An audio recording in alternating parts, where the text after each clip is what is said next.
Hello, everybody. Welcome to Bostonbluebeat Online Burst Limit. I'm Tweedo. I'm joined by the lovely Lid here. Hello, everybody. Welcome to our first match of the League series that we're running for the next 10 weeks by BostonBluebeat for Under Night and two other games I can't remember off the top of my head. One of them being Blaze Blue and Plus R. Yes. Plus okay. R. Dude, this is going to be a good one. I'm really happy that we got Uni into the rotation here. Really excited for New England to start representing it. I've seen too much Texas, too much New York. I want New England. I want New England best everywhere. There's definitely some good players in the region as well, so we've got a great turnout of players tonight for sure. Yeah, and we got a nice group of people around here. One name that's a bit more familiar to me, at least, is AtlasOmega over here. That's going to be on the Wagner. ChrisBardot. God, I'm so bad with names. I'm like 99% sure that I've met on the NQB here today. Do you have any additional insight on these players? Not too sure. I know Atlas did get out of pools at Frosty's. I'm not sure how Chris did, but I would be surprised if he didn't. Both players have been playing Uni even through the hellish net play clear COVID days, so we should have a pretty good match in our hands. Yeah, I think it'll be exciting. As a Wagner player, looking at her new tools, this character got a lot, surprisingly so. Some big tools like 6FF. I'm sure you've all seen the funny haha Twitter clips, but in general, that move being like comparative. And speaking of new moves, 6FF from Onyxdood as well. Yeah, he's got one too, and it does a lot of work. It's like frame 7 armor, leads to a full combo if it hits. Very good move. I've seen so many varying opinions on it. I remember it was like early on when the game was initially in beta. I think it was like the year that was like, I don't know what's going on with this move, and like a couple other things. But looking at things that have changed even from the beta has been quite powerful. One of them, one of the things that has been great in general for UNI2 for Wagner is 2-2C. 2-2C is pretty juiced up now, so burn is a bit more common. Whoa! Yeah, that move is doing work. So in the beta, the uncharged version didn't actually have any armor, so it was actually pretty useless. But now it's very strong. Big bait on the DP, 5C starter. Yeah, this is good. We see an IW. You could borderline kill if you really want to. This should be really, yeah. I don't know why I was correct on that one. I feel like I was right by chance right there on that not killing. Yeah, they buffed the minimum IW damage in the last game, and it is extremely high. It's like minimum like 1.5 or 1.6 or something like that. If other like mechanics for you too, you surely well and you die if your opponent has like the resources available. Oh, the bait on the parry that's gonna be the round if Alice doesn't drop. Alright. Oh! Okay. This is awkward now. Okay. When in doubt and looking at a forward advancing armored parry, I would simply shield charge and activate my own guard play. Yeah. Good round to Chris. Great baits in the DP. Atlas swinging back for sure, but just did not close out the round. Okay, nice 2C after the block 6FF. It is your turn. Drops the combo, but still has the buff. Loses the shield buff. Nice little scramble here. Gonna spend the buff for the good damage. Oh, I wonder if that was meant to be a frame kill there with the 2C, 2A, 6C, or if that was maybe like an input error, not too sure. 6C gonna catch the parry once more. This is gonna be great corner carry. Probably just gonna go for sword buff after this. Oh, maintaining position here. Gets the Vorpal cycle as well. This should be a pretty clean round overall. A little chibi to end it out. The Assault JACS allows you to confirm. Very nice. Yeah. Wagner is like very much so, you know, honest mid memes aside, Wagner is very much so focused on using really, really oppressive strike throw, and adding in those like Assault JACSs are really good at like throwing another can of worms at an opponent. We're also seeing Chris has a pretty good understanding of the matchup. Normally Enkidu is the one kind of getting zoned and pushed away, but Wagner wants to get in your face too, so he's using the Enkidu button pretty well, but Alice getting hit. Oh, nice really buff. Okay. Not quite there for the rest of the route, but double buffs is a scary thing to deal with. ICFF gets veiled off, and this is looking like a dead Wagner right now. Yeah. Nice delay, run up delay 2B, catching any maybe OS attempt or fuzzy mash or something really well done. Jesus. A couple of 6x's here. Gonna get plus frames right there. You cannot press a button right there, my friend. That girl is hella plus. Gonna get double buffs with the new routing over here. Yeah, Looking very real nice. good right now. Change the future. Right. Throw comes out here. Wow, that is an aggro start to go for the 2 and 4x right afterwards. 2-2C for more plus frames. And you can tell with the kind of stagger pressure right there, Atlas is looking for a different option from Chris right now. Okay, back to neutral. Chris has CS. Let's see how he uses to get in. Ooh! I think that actually hit the startup armor of the 6FF. Chris had the right idea, but just a few frames too late. Doesn't fall for the GP. Cycle. Ooh, big veil off here. I could do 5A catching the back after he wasn't ready. Plus frames. Oh my god. If I'm Atlas, I'm gonna reversal throw at this point if I'm Atlas. Oh my goodness. God. My armor is better than yours. Alright, now this is getting a little dangerous. God, another one? He's dead. Tell us how you really feel. He's not dead yet. Yeah, he's dead. You'd have to spend CS like... Oh, hold on. Okay. Oh, that's right, IOX damage. I don't know if this is gonna kill because he didn't do a pickup afterwards out of the CBO, but I think they're dead. like, I think Atlas is dead. Let me see. oh my gosh! No I don't way! know. This is absurd. Okay. This is really close now. Both characters have really... Atlas living at a pixel twice now and closing the set. Amazing. 1-for-1 on will it kill situations tonight. Everybody at this point, you're gonna have to put ones in the chat if you think somebody's gonna kill in twos. If you think it's not, oh god. Okay, really fun gameplay from both players. I thought that the interactions between, frankly, both characters, 6FFs, were actually pretty interesting. With Wagner's being such a huge hitbox that can jet out in front of her, and Enkidu being able to kind of advance forward at the same time while checking for some like delayed actions from Wagner there. I thought that was pretty neat. Honestly, I'm really curious to see how Enkidu players might balance around 4C and 6FF, because they feel somewhat similar in terms of catching certain like neutral approaches, but their end results are a lot different. Yeah, I think 6FF would have more what's the word? Predictive intent in neutral, like using it when you think your opponent's going to press something, whereas 4C is more like and if you're using it in neutral, you would see them dash up and maybe 4C, or you see them jump and then press 4C in reaction, whereas otherwise the 6FF is more of an aggro, you're probably going to press or something like that. Oh yeah, kind of the balance between something that's more proactive versus something more reactive. It makes pressing buttons against Enkidu is already terrifying because of so many ways he has to retract with hurt box. So having an advancing arm move that gives you big damage is even more scary. It's a lot, yeah. And you could see it, like, even in pressure, right? Like, the ways in which ChrisBardot would just 6FF. I'm a little minus here. All right, are you gonna press again? 6FF. Yeah. I don't actually know how minus it is on block, but it must be fairly safe if he's willing to let it rip like that.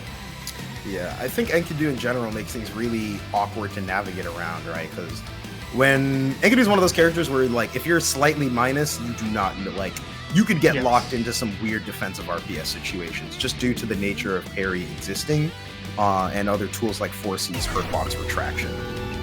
Yeah, there's a reason, even though Enkidu's Rekkas are -7, you usually don't want to press on them because they'll find a way to hit you regardless.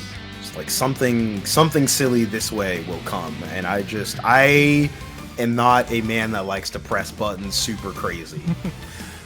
It's terrifying to me. Yeah, but good stuff to Atlas, taking it 2-0 in that set, even though was at a pixel twice during the matches, was able to close it out. Good stuff to him. Chris not out yet though. Might see him later in the bracket. Who knows? For sure. And coming up next over here, in terms of our next matches, I'm going to assume their Discord names match their stream names. The players are crazy. This is going to be Wyrmidon and Malarky, if I'm reading this right. Oh, Wyrmidon specifically. on the Kaguya. Okay. Oh, okay. Well, you know, like, you got this one covered. Yeah, believe they were a. I cannot remember if they were a Mika or Nanase player before. Yeah. But I believe it's one of the two. Malarky always been on Nanase as far as I'm aware. So we'll see if Wyrmidon's got the sauce with the new character. We'll have to see. I don't know, but Malarky got a juiced up character right here. Streets are saying Nanase is looking pretty crazy this version, so we'll see what pans out here. Yeah, really great route from Wyrmidon. Lots of damage on that one. Okay. Well, time to get started with Nanase. Oh my god, you smashed after 6 hits? Oh goodness gracious. Alright, let's see what we get here. Nothing crazy on Oki. God! The TK Fireballs to bait the spam tech, yeah, really nice. Are we gonna see an IW? We are. It's just too much damage. Why not do it every time? 4.5. This pretty much means that even if like off of like a basic normal like starter, Nanase is gonna kill you, and there it is. Yeah, so Nanase is an extremely good character. Her biggest weakness by far is the amount of damage she does. She does not do a ton of damage, but the IW changes are really nice for her. Yeah, there's a ton of other little things too, like the meter refund for like EX specials when you're in form. Oh my god, plus. Like meter refund as well as Celestial in case you really want to prioritize Floral Cycle. So there's a few other like kind of conditions to get your damage now for characters that have maybe a little less right there. There goes the guard cancel right there coming out over here, which is also a pretty interesting thing. I feel like that's going to be something pretty interesting for the new version. But right now, it is the same old Nanase offense right here. Yeah, but we're seeing the 2-2-C. Oh, does not care. Oh. New move off the screen. Yeah, we're gonna burn the IW here. Get the damage. Should be able to charge for next Oracle Cycle. Ooh! Yeah, I like try to get cheap. Keeping the grid lead with the assault, but the 2B mash, he doesn't care. We will indeed press buttons. I think the other thing that was really cool about the assault was that would have called out maybe like a panicky shield in order to steal cycle as the defender right there, in order to like get like a shield break there. So pretty interesting. Back to lobby for a character change maybe. I wonder actually. We'll have to. Oh, you were right on the Mika. Yeah, there's the Mika. Okay. This there was one thing that I saw that was hilarious is the 5 BB into 5A plus B. That is the most absurd thing I have seen from this character. I'm sure there's a lot of other crazy. It sounds very funny.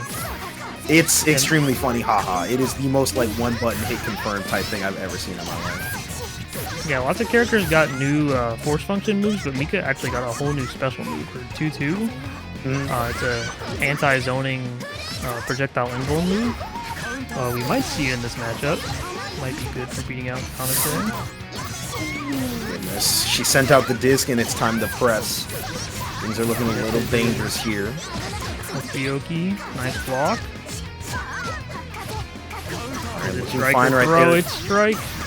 Jesus. And the staggers with the micro dashes too. Really trying to make it tough for Wyrmidon to find an opportunity to leave.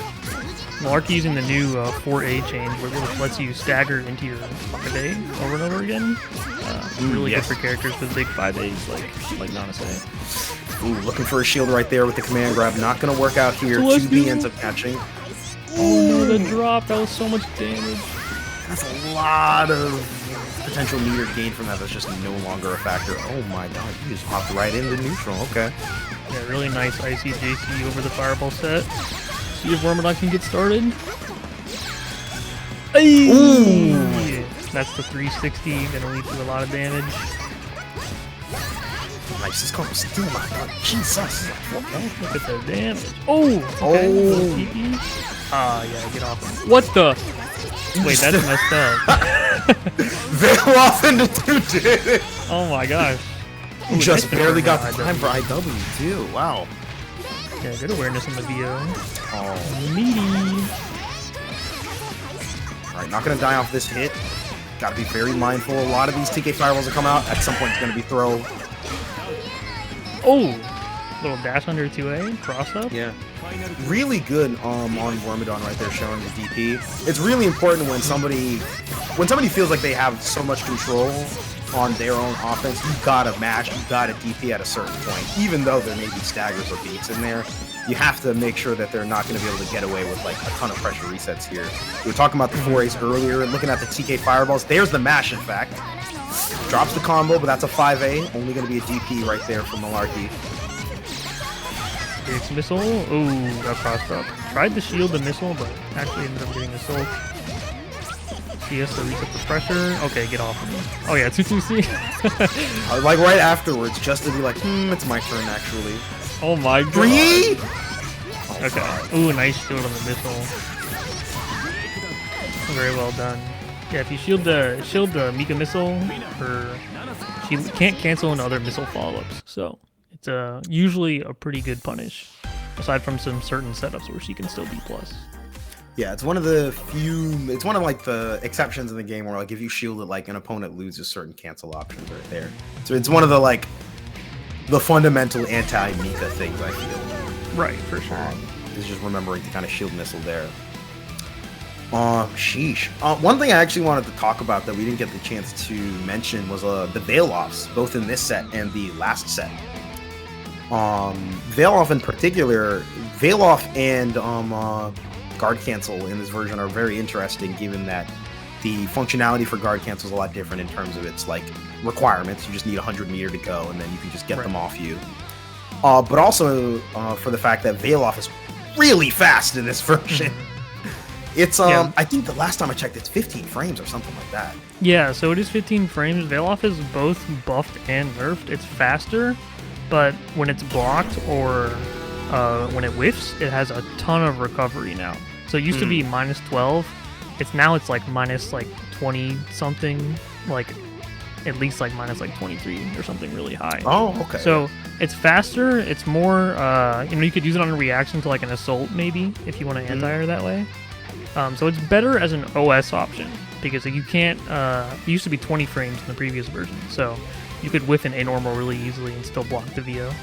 So it's a lot faster. It's more reliable in that sense. But if you get baited, then you're in a really bad spot.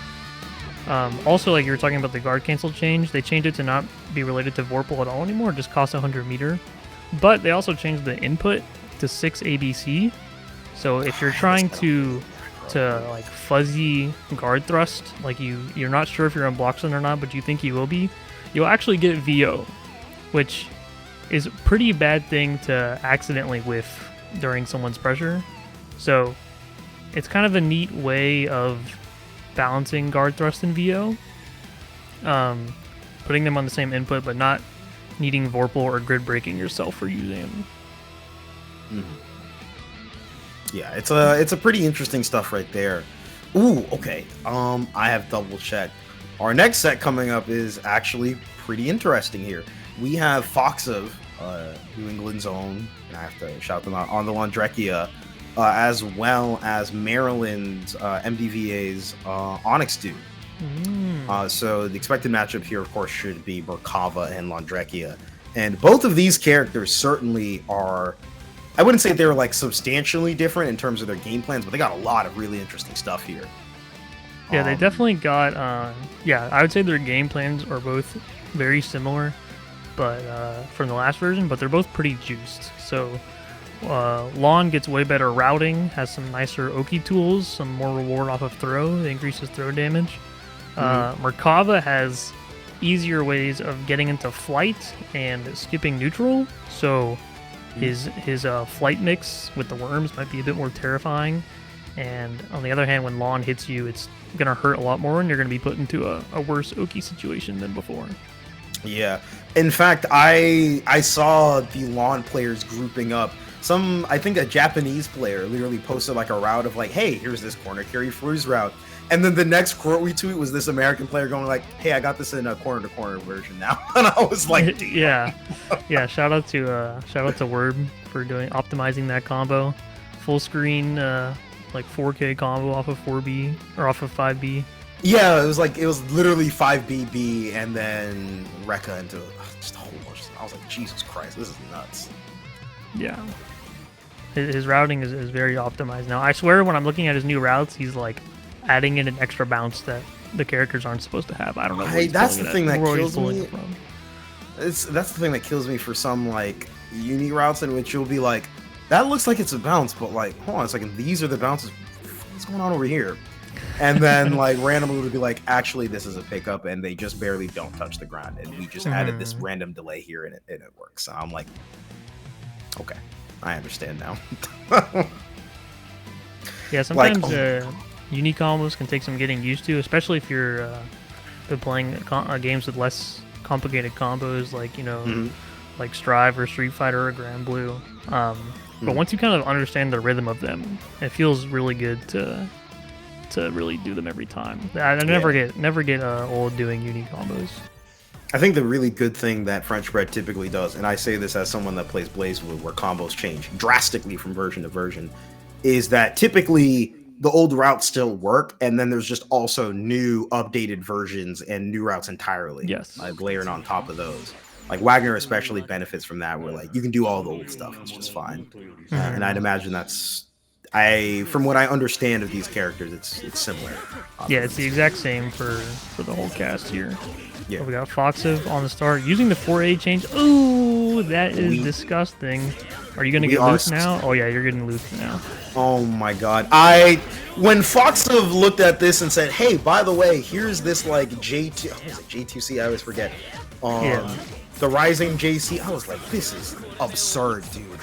That button is crazy, man. You beat throws, you get a huge route off of it.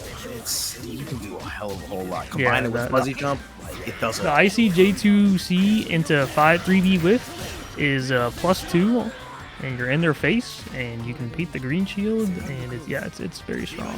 Yeah. foxof right now with a dominant round 1 over Onyxdood. Playing neutral out a little bit longer here, but the 4C snipes out Onyx. Yeah, one of the big things I would say about Lond is just the way that he can kind of... I wouldn't say like he doesn't skip neutral super heavily unless he's like doing full screen recos or something.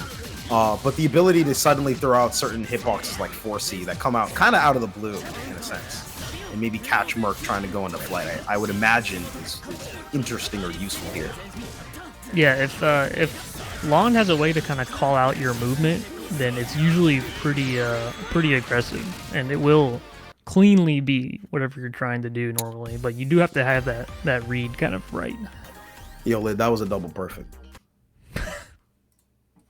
I'm sorry to cut you off. That was a double perfect. No, you did go ahead. That was just a double perfect. That is, yeah. foxof doing a great job showing just how strong Lond is in this version. Dude, Lond is strong, and foxof is just as good of a pilot as well, and that means that you are in for a whole host of trouble here. I swear to God, foxof, you're not going to triple perfect him, right? You're not going to do him like that, right? I like Onyx. Onyx is cool. Oh God. My goodness. No, you got guard broken with the flowers on top of you. Oh my God. There it is once again, the J2C. My opponent's going to throw. I don't think so. No, I don't agree. Bye. The whiff throw on the green shield was unfortunate. Also, you notice how little meter Onyxdood has? That's, I think, a change in this version. You get less meter when you're getting hit. Yes, and he has yet to get to. Actually put out a tweet about it. So the meter economics are a crazy thing. I'll get into it in one moment here. Jesus, slapped the low by the Rekka right now, and this isn't going to be death, but this is a dire situation here. Yeah, you're going to get put into some. Okay, not choosing to spend. There's the spend. Oh, that's not going to work. Yeah, that is almost a quadruple perfect. Yeesh. foxof, certainly you take no prisoners, take no names, and leave not, but I don't know, you just left ashes behind you. Jesus. When we said that UNI2 was a killing game, we were not kidding. Yeah, we were not kidding. Uni is one of those games that I feel like is known for having a lot of timeouts and all that. I wouldn't call that a speed run, but that was like one of those challenge no-hit runs. I was like, dang. Yeah, that was a no-hit run for sure. Yeah. But in general, I hope to see more of Onyx in this bracket over there. They are a good player in their own right. Having recent results such as making top 8 at Pinnacle. I had it confused with some completely different tournament, but they had their top 8 over in Vancouver recently, which was very awesome to see. And then we also saw earlier this year, foxof making that top 8 run at Taku 2023. So earlier last year, I should say. So both players rather strong in their own right. It's a new game, it's a new version, and even at like the higher echelons of play, there are sometimes just big disparities. Yeah, even with also with Lawn's pressure being buffed in general. We talked about the ICJC stuff. He was using the new flower, increased flower, which we didn't even have time to really talk about. Oh yeah. But defense also nerfed, right? So the third tech window is a little bit smaller. 1AD, which was a common OS, was also removed. So that just makes offensive characters all the more terrifying. I think we saw that pretty well in at Frosty's when Salty made an amazing run using Akatsuki, just being extremely aggressive and not letting BB tech any throws. It was a very good set if you didn't see it. But the set we have right now is Sekanto versus PapaPesto. This is Sekanto versus PapaPesto. Okay. So this is a matchup that was actually probably Carmine's worst matchup in the last version, because Akatsuki could not get fuzzied by the normal setup. Oh yeah, and they made him taller. Yes, so that is really good in this matchup. And also, Akatsuki Force Function is pretty good at nullifying Carmine's set play stuff, so we'll see if that comes out as well. Yeah. And in the vein of kind of like this, their matchups here, right? Like, Akatsuki also has access to a much easier hard knockdowns in this patch, given like 5AB being extremely effective at kind of managing that. But Carmine is no stranger to some of the buffs that some of the characters got in this patch. Definitely a lot of stuff. You see the 5AB right there for the hard knockdown in this moment here right now. Carmine getting a couple of hits here, has the Vorpal cycle at this moment. Jesus, and got clipped with a low right there. We're back round 2. Ooh, clean ICJC over the fireball. Could have actually whiff canceled that fireball into increased DP, but did not work out for EXDP. Oh, here comes the bomb pressure. Are you going to get fuzzied? You are! It's party time. Lid, you want to make the guess?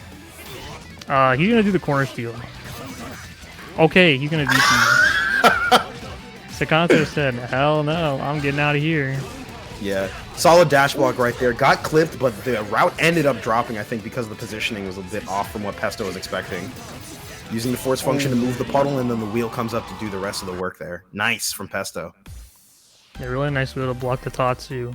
Dash up Tatsu, people talk about it being the haha funny, but it's definitely good. It catches a lot. It's a very powerful super good. move. Like you have, especially when you have CS, you get to check for green shields. You can grid break them for it. You can EX cancel into 236C for your plus frames. As funny as Akatsuki is the Tatsu man, he definitely got a lot of stuff. Ooh, nice command grab right there from Pesto. Not enough to steal the cycle quite yet. Sekanto is going to have it moving in here, taking the corner position as well. Looking real good with the staggered pressure. Classic Akatsuki pressure. Good mash. That 214A fuzzy mash. Very well done. That is not going to work against someone like PapaPesto. And you might be dead for pressing on that wheel. Oh, you're definitely dead. Yeah, this is, I don't know what he is, but you're dying. That's 63C, actually, yeah. Okay, back to neutral. Yeah, scared of the Carmine neutral, but a Soul JC this time. Going to get the work done. Unfortunate drop. Yeah. 6 trying to dash block forward, but I think that ICJC is the one that ended up catching here. Now you're stuck in the corner again. And what are you going to do? The pillar is on you. It is time to guess once more. Oh, the shimmy? Yeah, there it is. Oh, it's so scary. Dude, and it's nuts. Like, when characters just walk at you in any game here, like as, Pesto takes this set, it's terrifying. And then you just get backdashing into a bomb. And then you take 5k off of that. No CVO, didn't even have to spend Vorpal, just straight up 5k. Yeah, dude. It's nuts. We haven't even had the chance to talk about some of the other, damage increasing mechanics like Celestial. Closest we got to was foxof starting a Celestial combo that unfortunately dropped earlier. there's just a ton of there's a ton of ways in which characters can increase their damage, but sometimes it's just how the cookie crumbles. Good stuff from both players. It felt like Sekanto was definitely showed familiarity and could navigate around a couple of situations, but just couldn't quite get comfortable yet. Yeah, I think Carmine's moves are insane. They're like his 6B, his BDP with the puddle just covers the whole screen. He's a very oppressive character, especially in neutral. But his whole balancing factor is his HP, that his moves cost HP. So Pesto especially does a really great job of balancing, because if you're a Carmine player, brain off, spamming moves in neutral, if your opponent's just blocking, you're just gonna be draining your own health. But having that balance of using your really oppressive moves, and then, as we saw Pesto do, he would just do a run-up JC because Sekanto was scared of all these different options that Carmine has. So he used a really great balance of oppressive neutral and just taking space, using that the hesitation that Sekanto had. But Sekanto couldn't quite keep up with that, and that ended up costing him a lot. Yeah.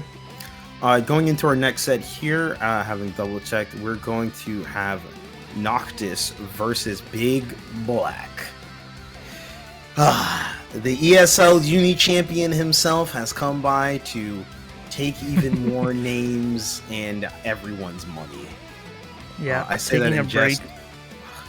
Taking a break from the PlayStation delay-based streets. Finally get to experience the rollback. I'm sure BB enjoyed winning that ESL bag every tournament, but dude, I would look at every tournament and I'd be like, wow, that's more money for BigBlack, and that's money for BigBlack, and that's more money for BigBlack, and suddenly you've made passive income as real as I've ever seen it in my life. That's insane. Yeah, it was funny because eventually he kind of got tired of it. He stopped entering, and then Defiant said, "Hang on, this ESL tournament," and then he got some back for himself. But yeah, BB always been grinding this game. Even then, he was the first player on UNI2 to reach 1 million RIP, which is the ranked point system in the game. Has the highest RIP in the previous version. Some people think it's a bug, his RIP value, but it's really just how much ranked he's grinded. And if you've watched top 8s of events, you've seen him on stage 100%. His grinding is 100% paid off. Yeah, no stranger to the game. From people wondering if it was I that guy. Oh no, it is indeed BigBlack, and man has made such a humongous name for himself. Amazing tournament runs everywhere. Really awesome sets over there, and Noctis is no stranger to the stage as well. And I think that he is one of those players that has been really steadily making improvements, and I would say that 2022, 2023 were like kind of a breakout run for him, really like breaking some plateaus and pushing forward. So awesome to see him here. Yeah, Noctis always been improving for sure, and I've talked to him about the Gordeau changes, and it's like almost everything he could have wanted for the character. So many quality of life things that were changed, not necessarily like things that were he didn't get like completely crazy new moves and stuff, but there's lots of moments in the previous version where it's like kind of a Gordeau moment where you do the quote unquote right thing and then you get hit anyways, or you get punished. So really happy for the Gordeau players out there who have a bit more stability in their play. Yeah, definitely got a lot of stuff that's much. Yeah, honestly, I think the point you made about stability pretty much encapsulates it. I can't put it in any other unique way. On the other hand, we have Byakuya as well, who I would say overall a lot of changes. I think most people, from my understanding, correct me if you have a different opinion here, I would say generally nerfed in a couple of ways in terms of webs not stealing grid, A-normals interacting with a lot of character-specific mechanics, and I think a couple other things, although the 2-2X normal appears to be gas from what I understand. Yeah, his new special move is pretty correct. So they removed the low off of his 3C, so that like kind of funny high-low there isn't there anymore. But they gave him a new low instead. So he actually has the same amount of lows that he did. And he can hit you with a low at a range further than his 2C, which is already a massive hitting low. So I think losing the 3C low and gaining that special move low is actually a pretty big buff. Web's definitely nerfed overall, but even without the grid manipulation that Web's had, you know, the Web setup is still rough to get out of. So they definitely still very potent part of this play. And I think one of the big things too is that BigBlack as a player definitely makes use of the system, but I think one of the things he's most well known for, if you really watch his matches, is the dude's straight reaction speed. Like, this man is so aware and cognizant of so many things happening on the screen at once, and his ability to play off situations is nuts. Yeah, absolutely. I would 100% agree. Oh, the 6-6V. Okay. Well, we're letting them know early, I see. Yeah, big scramble at the start, but 2 big combo drops. Cycle is looking relatively even. A couple of shields come out, and the throw will certainly secure it for a star here. Sorry, for Noctis here. Is that the same color star he uses? Noctis also taking advantage of the decreased pushback on Gord's buttons. You see him just 5B'ing over and over again, doing a bit of a Guilty Gear Strive Soul Bad Guy cosplay. Really effective pressure. But the 5A from Byakuya, well, just as effective to get out. Oh, big drop coming in here. Both players standing still. Nice. The EX normal. Trying to stay that's not a low. It's not a low anymore. Do not fret. They are simply mids. Okay, and it's time for Weboki, and this might be Celestial, actually. Also, I was going to say, look at BB's grid. I'm about to get Celestial, but yeah, just chooses to spend it. No. Right over the stand tech. And that's going to be no meter even needed here. Yikes. Oh, going to CS in order to make sure that they get a full slot. That's fine. Yeah, and now you got to deal with the Byakuya with 200 meter. At the very least, Noctis also has that in kind here, but eesh, the poke range from Byakuya here. Really effective play from BigBlack. Yeah, back into Weboki. How are you going to get out? I think he's going to stare at him. Nice shield on the low, meaty, but unfortunately not enough to get Noctis to cycle. Gotta watch out for that top web. What a 2C! I think that was that had to have been a. Oh, I don't know. I don't know. Jesus, command grab. All right, this is looking real good. Swap sides on him. Still gets your meaty. CS, good range. Oh, that was absolutely a misinput. But the 6-6 FF using the new move, gonna open him up, and this is gonna be a lot of damage too. Yeah, this is like 4 point something, 4.6. Jesus, never mind. Straight to 5K. Oh, nice. The delay 2C. Catching something out there from BigBlack here. Should be able to secure the round. Yep. Yeah, really nice CS2, giving it time to convert 100 meter for the round start. Makes his B Reaper round start a lot more threatening. Showing the shield there, getting clapped. You really just click 5C, huh? Okay. Yeah, 6FFF not only a an overhead, but also a really great low crush. So can see that having some uses in this matchup for sure. Oh, Noctis trying to be a little funny here. 2-2X is going to catch, however, and it's time to go right back to the classic Weboki. Or not. Ooh. Oh my god. That was straight up stand tech. JBB connecting here. We're going to go straight to the corner. No meter needed. Stare at him. Not biting. Oh, baiting the EX. Not reacting to Byakuya's own EX. Gonna pay the price for it. It's looking real solid here. Should be able to land with good Oki. 1 web, 2 webs, 3 webs. Time to stare at him and make him guess. Oh, that traded with a 2C, I think. That pickup was almost insane. That was very close to being absurd. Backdash 5C. We do indeed play footsies out here. Goes into the IW, and Noctis closes it out. Game 1 versus BigBlack. Okay, very nice to Noctis. Yeah, we definitely saw BB using that that 2-2X was clipping for sure. You saw Noctis block a couple lows and was like, all right, I'm gonna take a step back and then get clipped by it. So already using it pretty well. Didn't get to convert off of the hits. Maybe BB will be more ready for that this time. Let's see how it plays out right now. couple of backdashes, and honestly, the spacing from BigBlack, I feel like, has been pretty immaculate. Yeah, BigBlack definitely pressed these Byakuya normals a couple times in his Okay. lifetime. Well, that was a Byakuya. I will admit, maybe it's crazy that you say Byakuya normals right when he hits 5 ED. Like, that's absurd. Okay, in the corner. Nice blocking. Noctis just gonna chill. See how he uses the cycle. Doesn't have meter. Okay, there's the 2-2-X. I'm starting to Really see a nice. lot more of what you mean by 2-2-X being crazy. Yeah. This character's lows are nuts already, and they gave him another one. I think it's also just the fact that Byakuya is already a character very well known for his incredible stagger game, and when you add more range on top of that, so that even if you're shielding to push him out, it can feel very confining. Yeah, when you play against a good Byakuya, you definitely get the when am I supposed to press feeling, Yeah, and no one does it better than BB. certainly. This is looking pretty good for BigBlack, speaking of which, should be able to get... Yeah, this is going to be the cycle as well as great Oki here. And it's time to guess once more. So far, Noctis has been able to... Oh, I stand corrected. It's swing and a miss.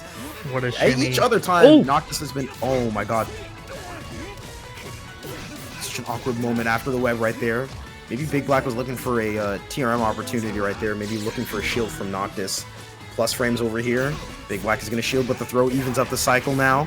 Could it end in AB, actually, to help secure it, but that's fine. The Asim does it. Another Asim. Do it again. Oh. Okay, I was wrong. Okay. What? Oh, actually could have maybe 2-2-C'd there for a combo, but that works. One hit away either way. Oh my God. Gets caught dash blocking into the overhead. I'm shocked he was mashing CS during Blockstone. That was crazy. Couple of green shields and a throw. Cycle looking real good for BigBlack here. Oh my God, no cancel. Brave shield too. Oh, the extra God. range because of the Vorpal trait. Yeah, Really that's one of nice. the big things. Some Vorpal traits can still sometimes be a little like less strong, but the increased range for Gordeau on FF is big. Several Asims playing the rule of threes. That 4B was pretty good, but BigBlack's backdash managed to get him out of range anyway. Yeah, we got Celestial on deck too. Even one hit will work, but this combo is actually going to last too long for Noctis to take advantage of it. Pretty good. Still has is the still for cycle. Noctis. Yeah, but Celestial is gone.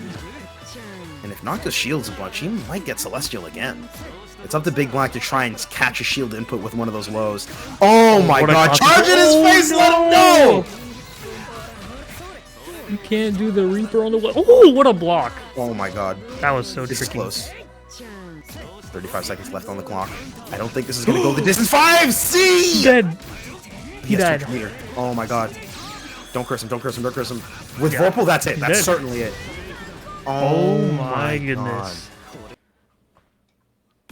Noctis 2-0 over BigBlack? Sheesh. You know, I said they gave him the changes he wanted, and he is using them. Holy I think smokes. that is, yeah, that is definitely a demonstration of so many of the good things that Gordeau got. As we come into this next set, I just wanted to go over a couple of things that we got coming up here, namely Beach episode.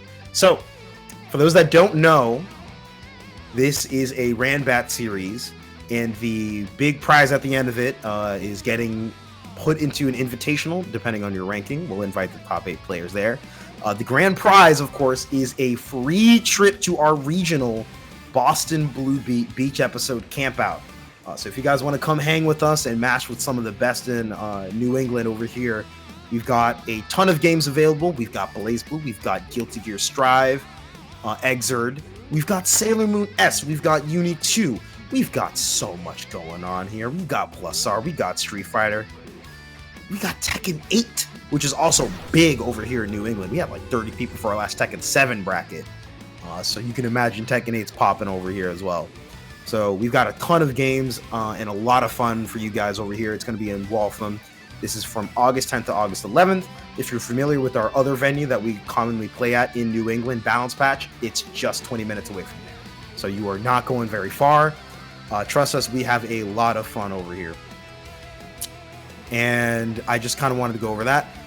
And, you know, we'll be showing the leaderboard over time on the Twitter as well. So if you guys want to kind of keep in touch with the ongoing storylines, you can always check us out at bostonbluebeat on Twitter.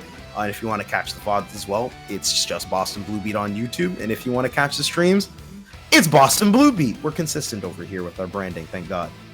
Yeah, and as Toledo said, this is a 10-week series with a leaderboard, and the highest placing member will get a free trip. But it's over the whole 10 weeks. So if you're watching and you're thinking, damn, I should have entered, or, oh, I didn't know this was actually happening, maybe I'll make time for next week's tournament. You still have time to compete for that high spot. Obviously, if you enter more times, you will, you know, have more points, but it's definitely still possible to place really well in you know, the future weeks to come and be able to play in that top 8 finale. Yeah. Oh my god. Oh wait, okay. This is a really interesting set coming up here. This is a barn burner. This is a barn burner. Absolutely. This is gonna be cool.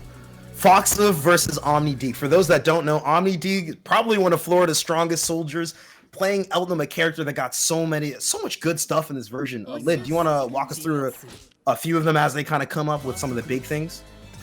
Yeah, we'll definitely be seeing them. Absolutely, going to be seeing Omni do 660 at basically any point that he possibly can. Super strong normal, similar to Akatsuki's ToXiCzz, but basically just better. He actually did Wake Up 5C, definitely meant to be a 660. Yeah, I was absolutely shocked by that. foxof still picking up the next hit right here, probably going to lead to a freeze. Let's see what we get. 6C. Flower setup. It's time to... Omni also known for being a really defensive player, known to have really good option select timing. But the OSing is harder in this version, so we'll have to see if that works. And we do see the 660 working. Second hit is an overhead. Omni going to confirm off of that. Nice ender. You look at the grid timer, how much time this wastes, and then Eldom gets a grid block off a reload. She's broken. Character's crazy. Throw ends up getting veiled off here, and it's time for a party. 2-3-6C wants to keep that turn. We're going to see another one. No, tries to reset off of it, but a good match from Omni. Still getting clipped by Lundrecki in the resulting scramble here, and it's time to go right back into the corner. Yeah, Fox is using that J2C so well. Hitting crouchers, reaches so far down. Jesus, that's so much shields from foxof. Is he? He's going to get Celestial off this now. Oh, what a VO! No, the Celestial's gone. Really smart from OmniDeag to remove that off the table immediately, sensing some of foxof aggression. But the 660 still ends up connecting here. Cycle is in favor for foxof. Damage bonus is going to be on hand. Should be able to get the meter refund off of spending it. There's the EX turret right there. Still 50 meter available, and just lets the flower do the work. Yeah, that routing by foxof was really good too, because the pickup used a bounce right at the beginning of the combo, and he said, that's fine. That's okay. I'll just carry you to the corner with a different route that I know of. Really great adjustment on the fly. Oh, round start Rekka. Look, people always remember that Uni is a system game, and that's good and all. We're hitting buttons out here, okay? I need you to understand. And this is still a button pressing game. Absolutely. Now more than ever. But also now more than ever, the cycle is really important. VO stripping has been gone. So when you get that Vorpal cycle, you get it. And Omni using it very effectively. Are we going to see the little mix-up? We are, but the FF doesn't care.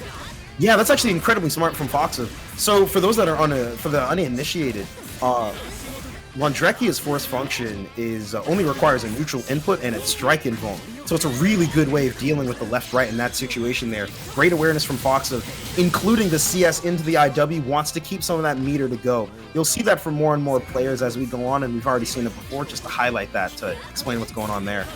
God, the 5BB, Lundrecki buttons are so good, dude. Yeah. And you get put in the corner. Are we going to see flower mix? Yeah, we are. It's time to stay put and guess. 60 for the plus frames, hops over a little bit. Backdashes the mash. Oh, the whiff gunshots. Oh, my goodness. I think maybe tried to go for an air throw there, but couldn't quite get up there before. God, and This is looking real tough for Omni here. foxof working on a perfect in this situation. Didn't you have enough earlier? CS is off of the Rekka. Plus frames right there. Some of the shields coming out, but that's goodness the classic. gracious. The 4C IC 214A. Everyone's expecting the 4CC. Gets hit low. And that ends up giving the game to foxof. Goodness. That was so weird to me. Sorry. Sets that have that kind of pace are so curious to me because you'll see it be like, okay, like this is pretty even killed. Like, okay, like this player's losing some interactions and that's fine. And then like there's one round tucked in there that's like, oh, okay, they just died. Oh.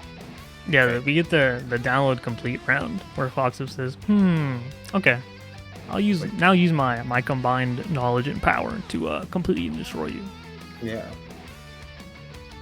Ending a set on a perfect, quite a nice note to go on, assuming you're the one, doing the perfect. But, getting perfected after being like, I think I could do this is probably a really bad feeling. But just to go over a couple things here. First things first, we have Havard coming up. This is going to be versus PapaPesto, so this will be Tsurugi versus Carmine.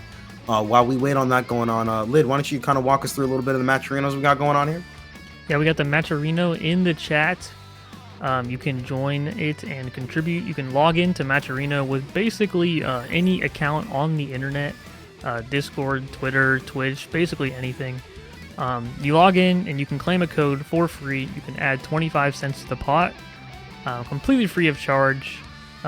If you're enjoying the play that you're seeing, you should definitely just go over to the matcharino, click a few buttons, and give these gamers some extra money. Really give them, what they deserve for all their grinding. Not only that, there are also sponsor quests you can do to even add more money to the pot. Also free things you can do. Just a few clicks. It's very easy. Yeah. And now we have Tsurugi versus Carmine. This is a matchup I have not gotten a chance to see this. I'm not going to lie to you.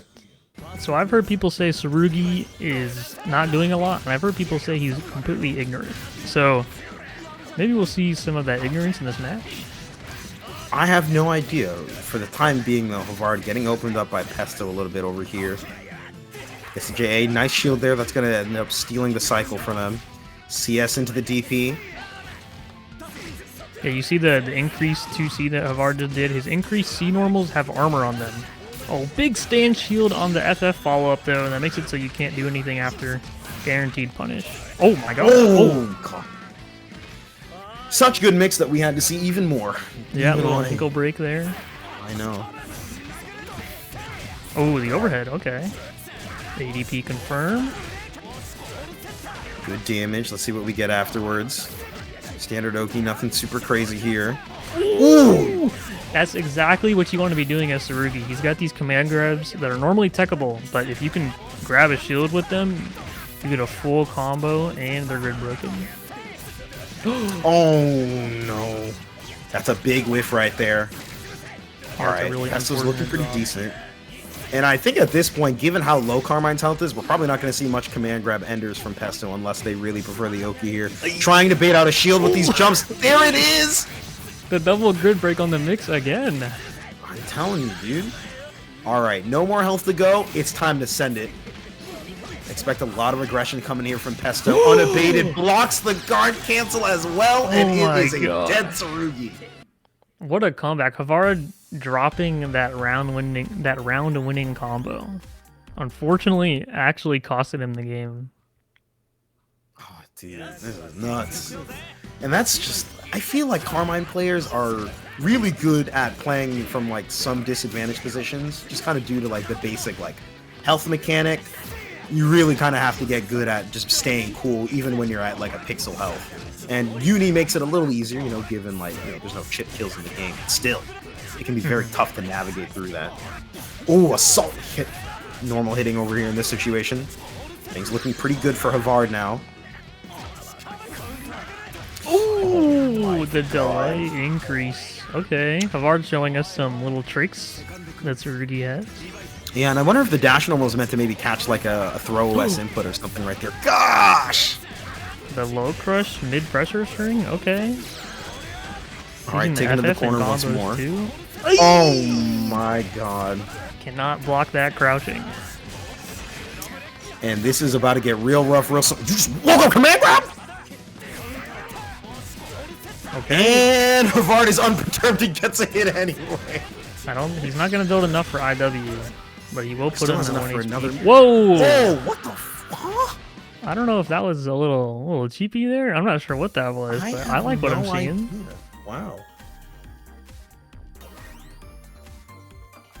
That was crazy. Yeah, good stuff to Havard. That was a very aggressive play from Havard. Normally Carmine's the one who gets to play all the time, but yeah, seriously. Not for Havard. I think one of the problems that Pesto's running into is that maybe I can't tell if there's maybe unfamiliarity or if they're just a little anxious on defense. You know, some of their challenges have been successful, but we've seen a lot of grid breaks coming out from the in Havard's favor, like thus far in that game too, especially. So I think it's something that Pesto has to be mindful of. The 623C is going to work out right here, anti-airing. Oh, that didn't pick up. That was weird. Spotted the shield input, but no break yet. ICJC. Oh no. Nothing yet. Just lets the puddle do some of the work there in neutral.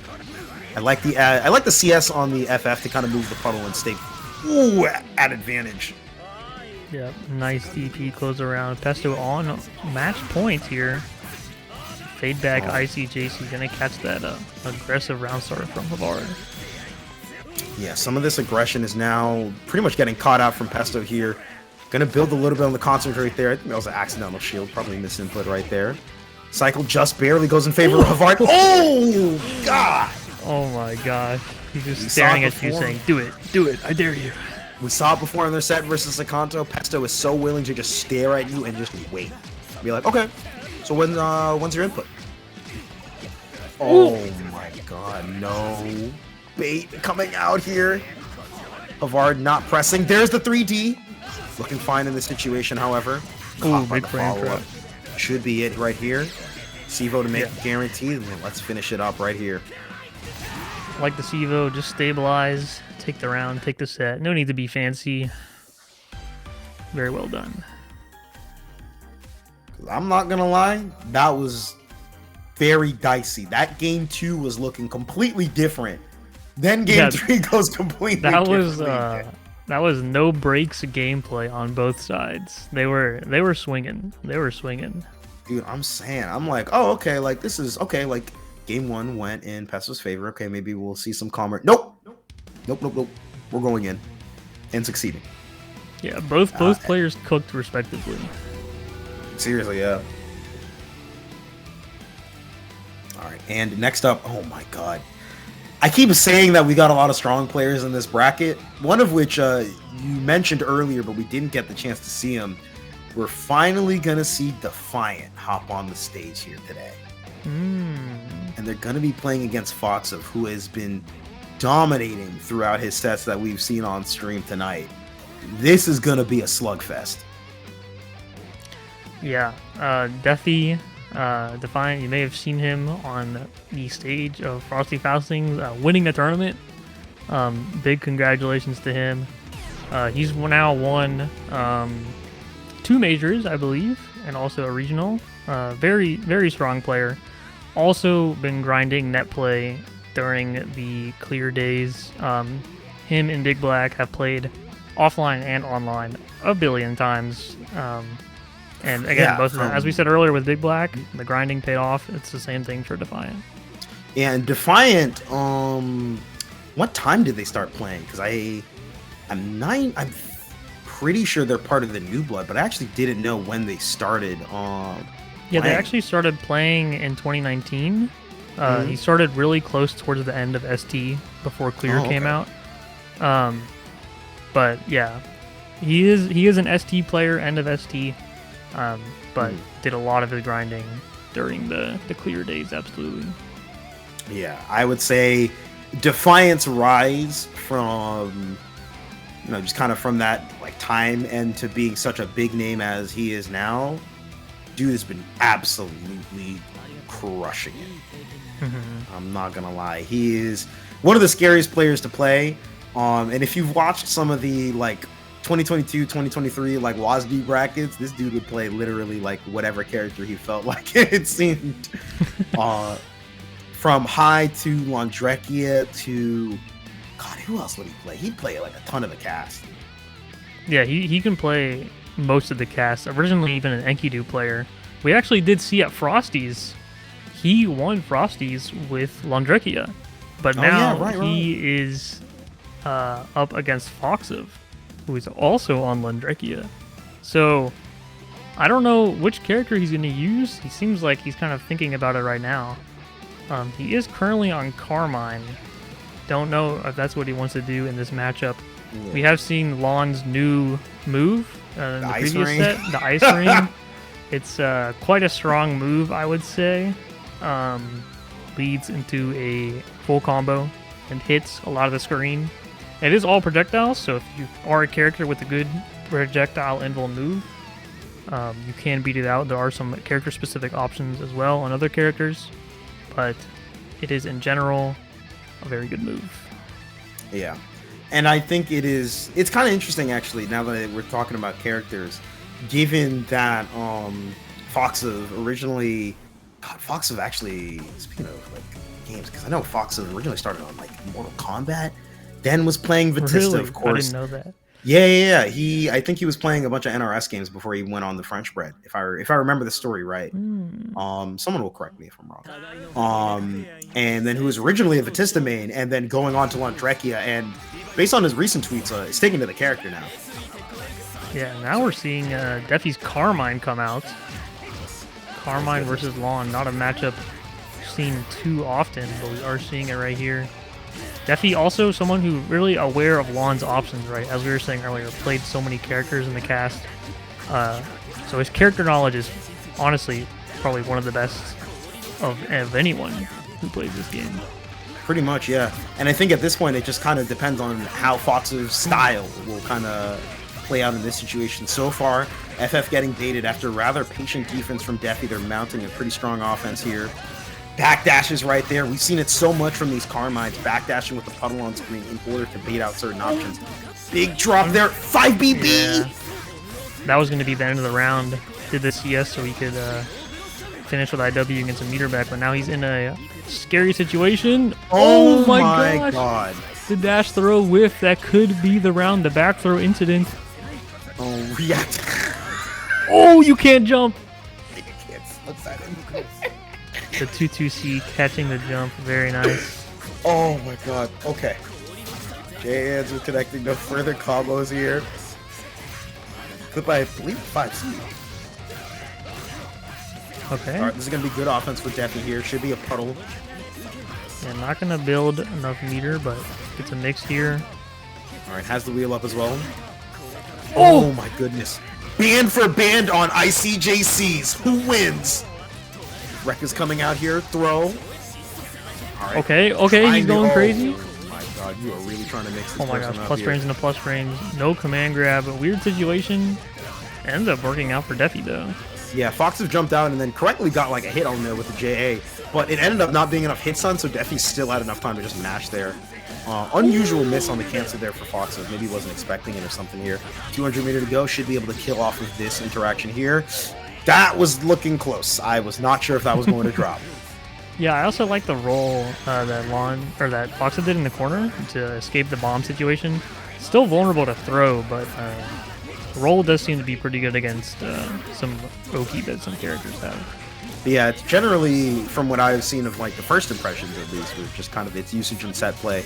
Obviously, Carmine is able to, use throw as well as command grab in pretty good ways, like during his offense. So it comes with a bit of a risk in matchups against him, but still good to do it when Carmine's at ranges where throw is much harder to react with. Either way, 2TC's coming out. We've seen a lot of the bombs from Defi unpunished. Amazing. I like the delay 2A from foxof. Could have gone for a side steal there, but did not. Wow! Oh my god. Command grabbing the EX cancel? I think that's a situation we were talking. Oh, misses the dash. This is dicey. Lid, I'm scared. Lid, I'm 5B scared. out. Okay, he's gonna CS. Back in the corner. Wreck it again. I'm gonna build enough meter. Trying to build the 200. Yep, exactly. Just trying to get enough meter for the flower. Oh my god, that's so disgusting! How could you? Do it again. The chip damage actually getting Defi low enough to the point where the throw will kill. Before that whole sequence, I think he would have survived the throw. Dude, screw the chip damage. That mix with J3B is gross, man. J3B with corner steal side swap, pretty terrifying. Yeah, that's a understatement. Jesus Christ, what a jump scare. Speaking of which, going for the high record right here, connecting. Fox is going to take... Are we going to see go corner to corner? No freeze, but that's fine. CS is in order to maintain advantage in the situation. Jesus. Probably a stand tech coming out right there from foxof. Stuck at full screen, sniped by this. Sniped right there in midair, but nothing too big coming from it. Puddles are left on the ground. Defi maintaining some screen positioning here. And mind you, they are stuck on the Carmine for the rest of this set. Oh, projectile cat clash. And now that situation right there is actually very interesting.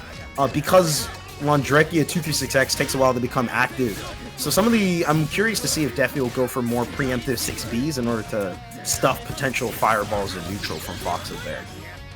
Yeah, I like the use of the flower mid-screen to block potential 6B, so foxof could get a fireball out. Oh, and nice 5B on the CS. Perfect range for 5B on that CS, really hard to contest. Yeah, I feel like almost every... Oh my god, slightly minus into reversal. I see! -2 in the throw, I see! Spotting that green shield, very nice reaction. Flower's still gonna hit. Okay! Green color. CS? No. Staying a little greedy there. Shield gets him out of range, but still throw grid break here. Let's see what we got. Yeah, time for Defi to turn this around. Things are looking pretty good. Leaving the puddles on the ground, but foxof blocking through all of this mix. Here's the 5VB. We've seen it come up more and more often, especially when foxof has cycle. I feel like he really likes to CS, assess the range, and then try to go for a 5B if possible. Let's see if it comes up here. Rekka! You really love that Celestial bonus, huh? I think that was maybe to catch like a backdash coming out from Defi here, now that I think about it a little more. Has to spend it on the FF. Oh my god. Shield. What a snipe out of the air. This could be the start, but another FF from foxof. CS available for Defi if they really want to reassess the situation. Dash up 2 and 4C. Yeah. This is looking perfect for foxof. You gotta guess. Oh he my god, what a beautiful mash. Should be able to kill doing right the here. best. No! EXDB whiffs. Okay, we take the red You're B. not holding the button. He did the best guess on pressure he could do. Turned it into a dub. I don't know. Still fighting back. It just got cooked by round start Rekka. We've seen it so much from foxof. God, another JC. Good dash block, just trying to get out of the corner, but the Rekka's going to push them way back. CS to stay plus. All right, there's the 236S. There's the 6C. We're very plus here. No throw coming out from foxof yet, but look at the chip accumulated over time. Defi's already almost at half health. Oh my goodness. Yeah. Oh no, and it's going even lower. Has Celestial, but not going to get to use it. Oh, the VO to remove the grid. Yeah, I like that. This is dicey now. It's guess for game situation. Unless we simply backdash. What if we just left? What if there was no mix? foxof been ending his matches on perfects. Not this time, though. Defi out with the 2 and 4C. More than showing signs of life, but this is looking real tough right now. This is, remember, this is set point here. Things are looking dicey. Blocks the flower right there. 6B trying to look for some movement from foxof, but foxof opting to play. Oh no, that 4C could very well spell doom for the rest of this game. Oh my god, that might have actually been the deciding factor here. Bomb goes off, not close enough for the punish. No ripple available for Defi. Veloff gets blocked in the 5B punish. The whiff Rekka to scare Defi into doing something. foxof just whiffing Rekka, chilling, catching the VO. Wow. Dude, I don't know what to tell you, dog. I don't know what to tell you. That was a very, very nuts there. Yeah, I think if Defi was a little bit more familiar with some of his conversions, we saw Defi get a decent number of hits, but kind of just got 1 or 2 hits and then foxof was able to air tech out. I think if Defi had his confirms down really well, that could have been different. For sure. And with players as strong as these, sometimes that can be legitimately just the ability to just finish your confirm and get your Oki is just that important. And we saw just how powerful the Oki situations were for both characters in different ways, mind you, right? Like I was yelling about earlier, right? Like Laundrekia getting so much chip off of these extended situations in pressure is so potent. And then you look at Carmine mixing you, and then, well, that kind of explains itself. Yeah, for sure. But man. We do have Pesto versus Noctis. Noctis showing some great play against BB earlier. Pesto also solidifying himself in this winner's semis. We'll see who gets to move on to winner's finals and play against foxof. Dude, that 6B beat the Roundstar 5C. That was kind of absurd. Oh god, Noctis caught by the stagger here. Yeah, not Gordo, the ideal Roundstar, as you might imagine. Oh my god. Gordo's still lacking in defensive options, right? So against an oppressive character like Carmine, it could be rough for him to get out. Gordo does have some pretty great EX defensive options though, but until he gets that 100 meter, it can be pretty dicey. And you can see he's about to gets a hit though, got the 100. See what he can do. Real good here. Oh no! I think he thought it was command grab and backdashed. All right, Mortal Slide. Nothing on the green shield here. FF. Oh my goodness. Oh, misses his 2-2A, unfortunately, but Noctis still has a chance. Oh. No pickup there, unfortunately. Nice. What a cheeky sim. Okay. That was pretty good. Yeah, that situation for Pesto was really rough because most of his defensive options can get called out. Gordo with a lot of plus frames for like EX, as well as just being able to like CS. Like at a certain point, I feel like Gordo can just check for an option and still have enough resources to like maintain pressure for other situations. Both players dropping. Oh, the spacing, not going to catch that shield. But we are going to see a solidified route here. Okay, the 6-6 FF ender. Kick him away. Good block. Cancels into there for plus frames. Nice block on the low. Gordo with Vorpal, pretty scary. Kyle is not just going to use it. Oh my god. Oh, the drop. Text out oh my gosh. Oh my. What entire a block, IC5C. You're going to die for that. Let him know, I suppose. Oh, unless? Not enough. Throw. Oh my god. Wake up IW? He really IW'd there. You know, I don't think 623C would have killed there, so I think he actually made the right decision. I think it would have killed. I can't tell. I don't know. I don't know Carmine damage numbers well enough to really make that strict call. Yeah, I don't know if they got changed either. In clear, I think he would have lived, but it's not the most invuln on the reversal, so it's kind of risky to go for. Yeah, viewers at home, you decide. Lots of rebeat pressure here. Oh my goodness, just barely whiffing there, and the 6-6 FF already loaded. Big drop, unfortunately, for Noctis here. Trying to dash block and get into an effective range. Although with Vorpal, spends it right there. 2C. Oh my god. Getting Noctis started. Does he IW here? He doesn't. He's going to hold on to the meter. Not a bad option for Gordo. Oh! Maybe he could actually CS there and comboed off that sim, but it was pretty tight. How is he going to get out of this situation? Oh, that was devious. Beats the roll in that situation with the J6B. Really smooth here. 2B. Oh no! Tried the CS, but got thrown out of the shield. Oh, I think and Noctis was in a great situation to take that round. Sheesh, dude. What big shifts in momentum for both players in the span of one round, mind you.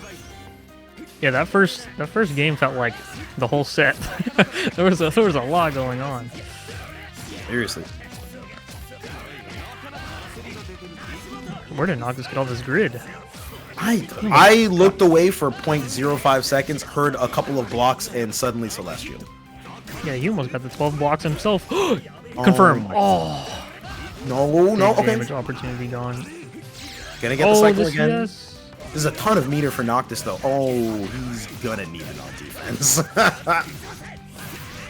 Yeah, the empty low catching. Blocked it the first time, not the second time. 5C, though. Doing work. Insane matches, dude. Combo routes. Are you dead? Oh, okay. Not quite. I think IW may be killed there. Oh, doesn't I matter. can't We're tell. good. Still got the 200 meter for the next round. And as you were mentioning earlier, Lid, maintaining the meter is really great, especially when you're on the back foot. And as if on cue, Pesto has proceeded to take Noctis to the corner. Yeah. Meter is what enables a lot of characters in this game. Thankfully, you do get it pretty quick, but again, you get more of it when you're hitting your opponent. So that is kind of important with the meter gain. You see the Vorpal refund as well, 25% meter back. Pesto was at such low meter, and he is... Look at his meter now, 180 right now. Yeah. It's really the, like, you know, most games you'll get more, like, meter for hitting than being hit, but the disparity in this game has certainly increased, and that could really change a lot of scenarios on defense, especially because grid, going for a rather green shield consumes meter as well. So the dynamics here get a little messed up when you're on characters like Gordeau that don't really have a lot of meterless options and rely on that meter to, like, get out of certain situations. Also makes Vorpal even more important because of the amount of meter that Vorpal lets you not only get, but even the refund. Oh my god! Wait, what? Okay. What? Now change it. Oh, okay. How many times? How many times? Oh, do it again. no! Do it again. He's dead! Oh, I wanted him to do it once more. Jesus! Oh my Noctis. goodness. You're an animal. Yo. The EX grab losing to ASM? Yo. Is this a thing people know about? This is, if at first it succeeds, do it again till it fails. Do it again, Jesus. do it again, do it again, do it again. They don't stop coming. I'm not gonna lie, I feel a little mentally guard crushed after that. Like, I need like I would need to reboot Windows if I got hit like that. Like, There's no way he does it again, right? There's no way. I don't know. I would I'd have to mentally reset. If that's not an example of fighting game mind games, then I don't know what is. Yeah. Look, we can say all this crazy fancy theory stuff, and it does apply. It doesn't go away, but sometimes you just gotta do it. We do a little trolling.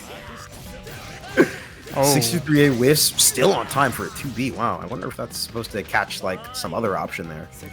Yeah, a few scrambles, but Pesto just kept getting the hits. Noctis getting one of his own now. Man, that route is so cool. That's a new route. That's very sick. Seriously.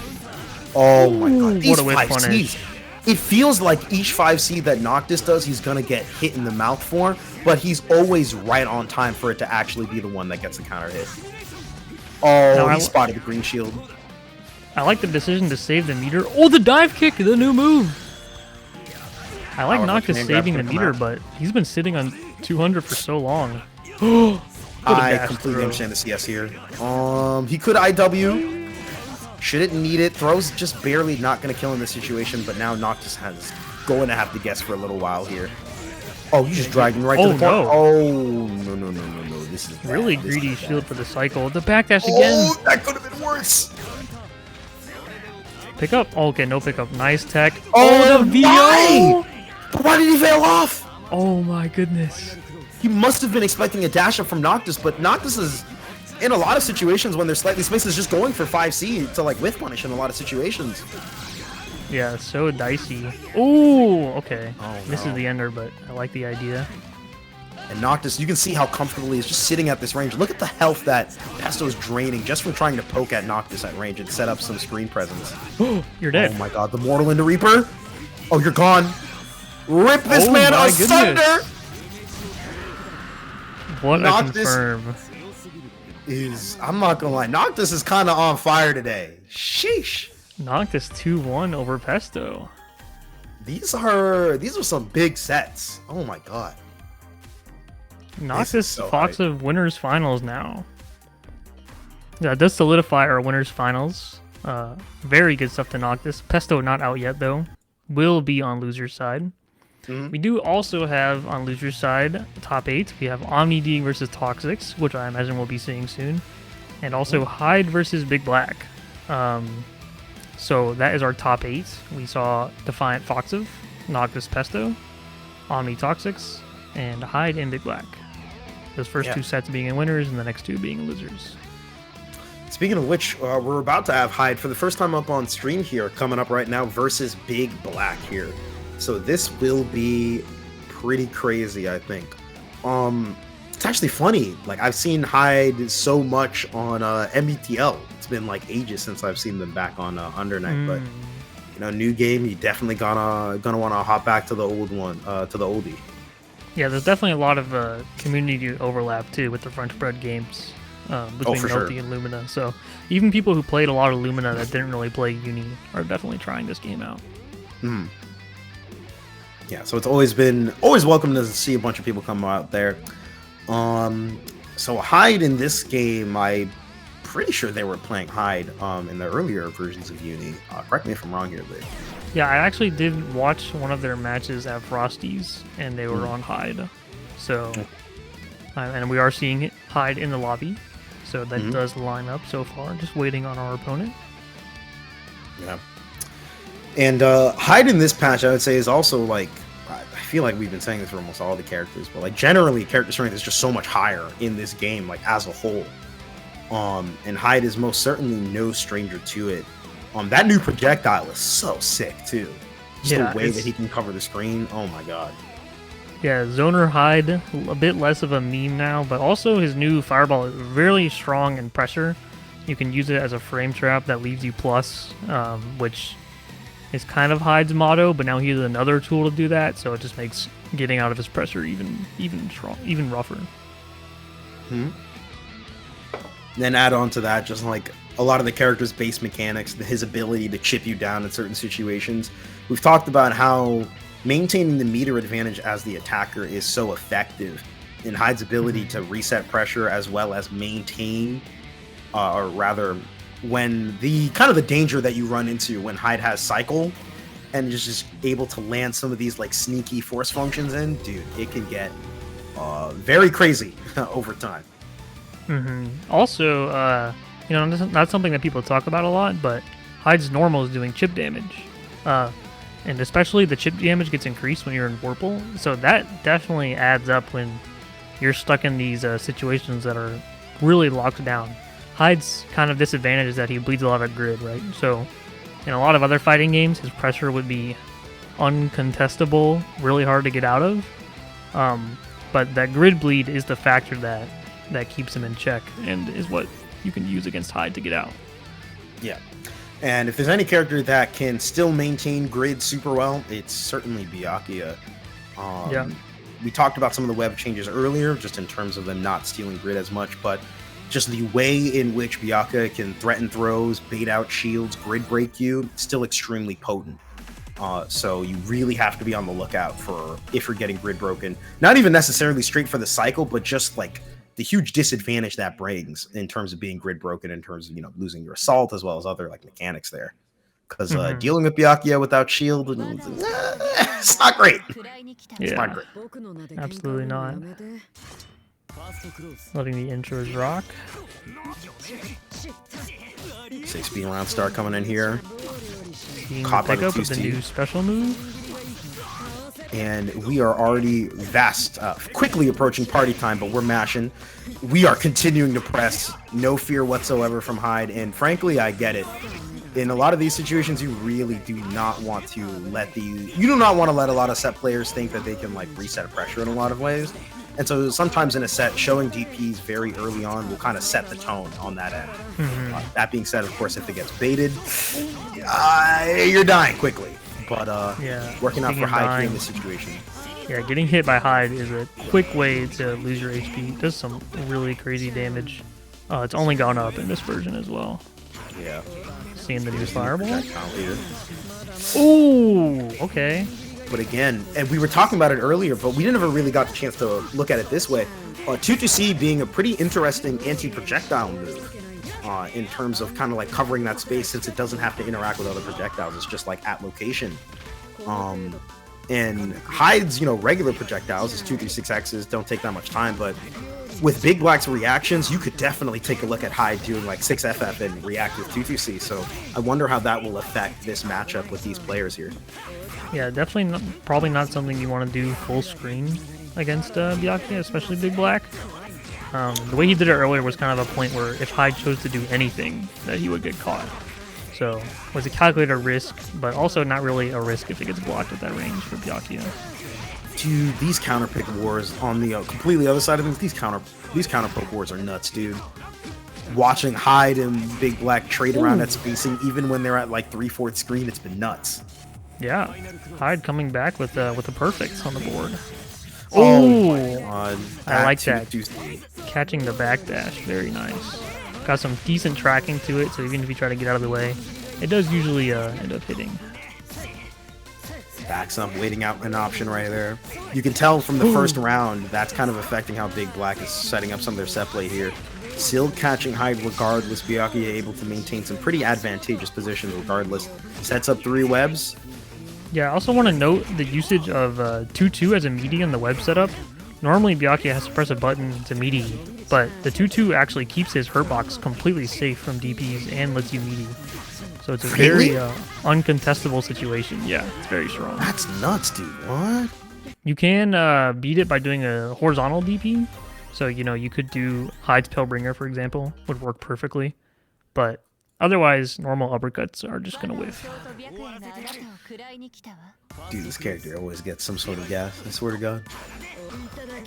And I love that for the Byakuya players, mind you. Like, don't get it twisted. Like, oh my God, throw coming out here. Cycle might go in favor of BigBlack. No throw. Oh my God. That's right when I say it. The shield comes out and the throw. Clipped by the 2C, however. Oh, big drop into the DP now. BBB with cancelable normal. Oh yeah, also the new Ben Sinister, the follow-up where Hyde kind of jumps in on the fireball, got increased range and tracking, so it makes it a better, you can do that move into chain shift and it puts you right next to them to reset pressure. Oh, okay, I see that. Webs are set up here. Let's see what Hyde can get done. Ooh. Oh, no. Yeah, that web is just sitting there. Yeah, the web is just there waiting for you to miss a throw or stand up. Oh, try to ADP and wake up, actually. BB not even ready to confirm that. Oh, God. And once again, like, BigBlack really loves staying at such tough range for characters to contest at, especially when he has web set up on you. It's not the fact that Byakuya doesn't even need to be that up close to you, but BigBlack can just sit at such a good range and then like clip you with something. Throw ends up whiffing right there. I think that was just a straight up stand tech from BigBlack. Now, however, they're finding another situation, putting Hyde into the corner here. A couple of webs are set up, and it is time to guess. Ooh, nice roll.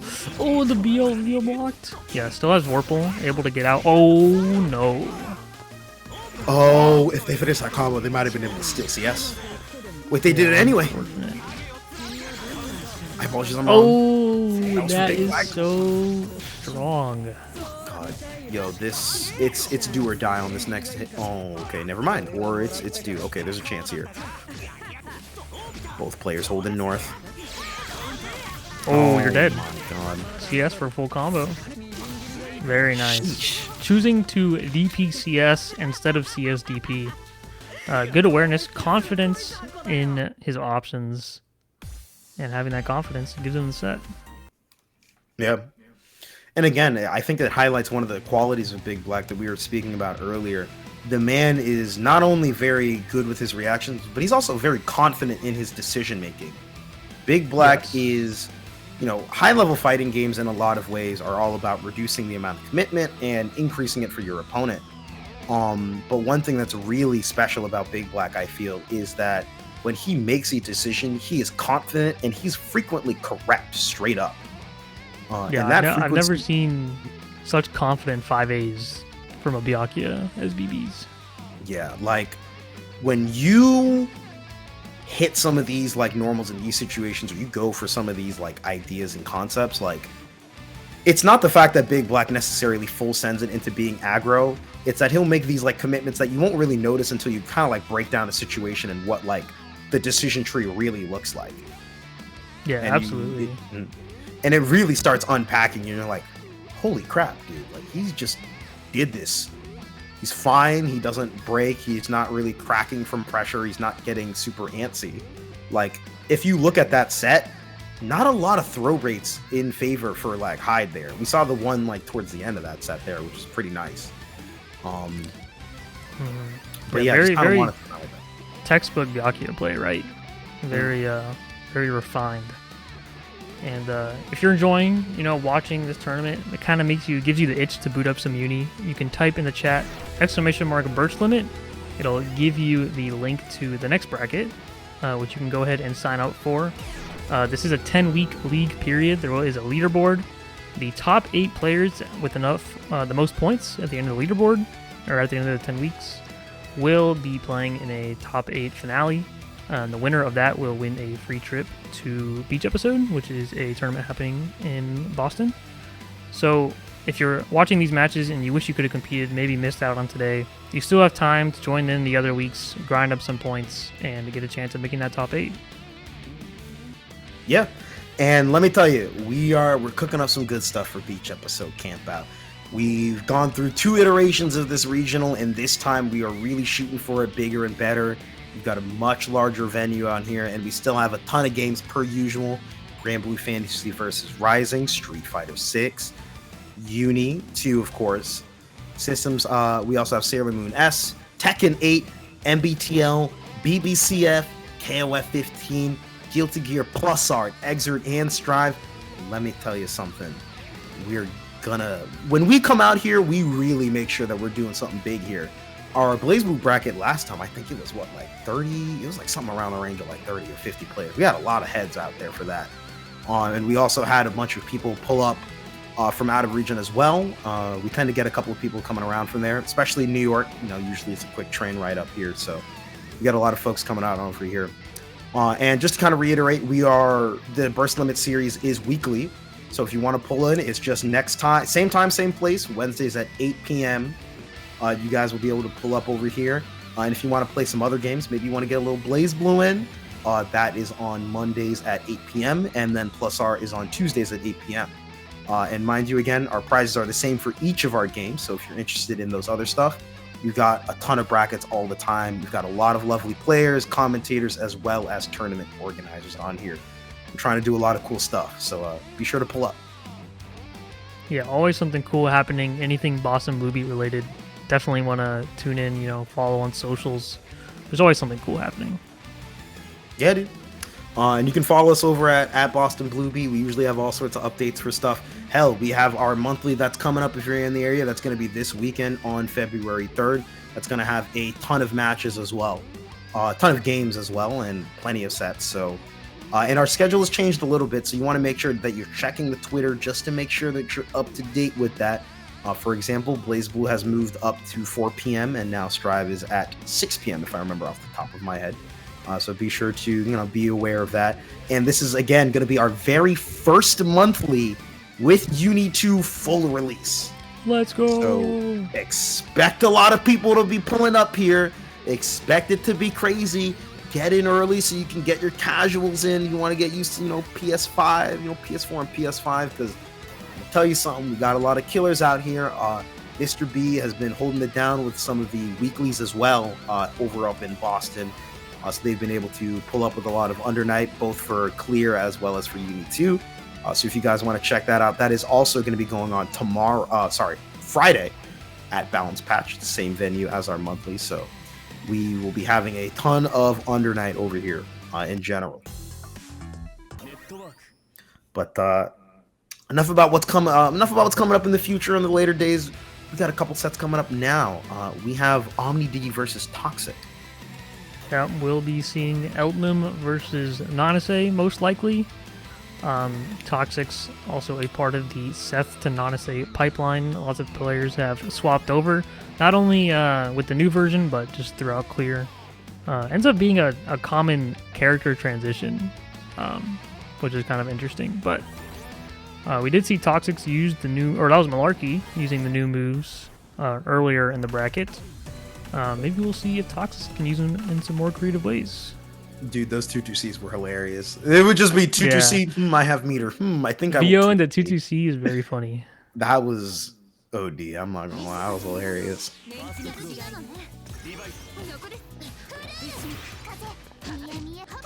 Okay, we're getting off. Oh, grid break just like that immediately.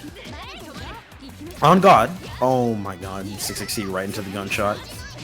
Throw comes in once more. Cycle in Nice favor of walk Omni. on the 6B. Ooh, clipped by the 2A. Full knockdown for Omni. Gonna reload. That reload putting Omni in Celestial range. Nice shield. ToXiCzz denying it. Oh, and a throw tech. The grid swing was actually massive. ToXiCzz suddenly on the upside. Oh my God. TRM right there, if you saw that throw. The whiff green shield's gonna make sure. Oh my God. Okay. Oh, OmniDeag yeah. does indeed still get cycled, but or rather, ToXiCzz gets cycled, but it's all over.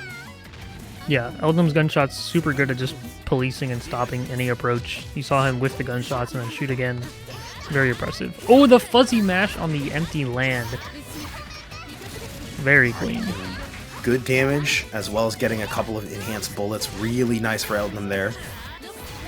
Already spending some of them, and look at the damage just tick up and up and up. It's not over? Yeah, big OP knockdown. Reload for your trouble. Oh, you get a combo off of this too. Don't even have to spend the CS, but you can if you want to build that IW. Oh, he wants to get IW. Oh yeah, you died. Oh my God, that was so clever. One thing that's Another been really perfect. cool, yeah, one thing that's been really cool to see, honestly, as Uni has progressed and players have gotten much better at the game, people get so much better at timing out their CSs so they can get into IW or their super, like right on time for a confirm. Yeah, it's also especially important in this version because IW does so much damage. So if Omni didn't have the right routing there for the CS meter build, then he would not have been able to kill. Mm-hmm. Oh, the just delay delays 2A. the 2A. Catches. I believe Noctis 2A is still in mid, yes? Yeah, so catching Omni trying to maybe catching a stand tech. Throw. Oh, the counterplay to the 50-50. Projectile invul moves. Get your projectile out of here. What if we simply walked up and kicked you in the face for daring to run your Oki? Grid break. Oh, I think that was kind of like a fuzzy setup or something like that. Yeah, good block on the Soul JD. Oh, you're dead as Or hell. Day. How much meter do you want to Noctis? spend? I feel Yeah, you. nice.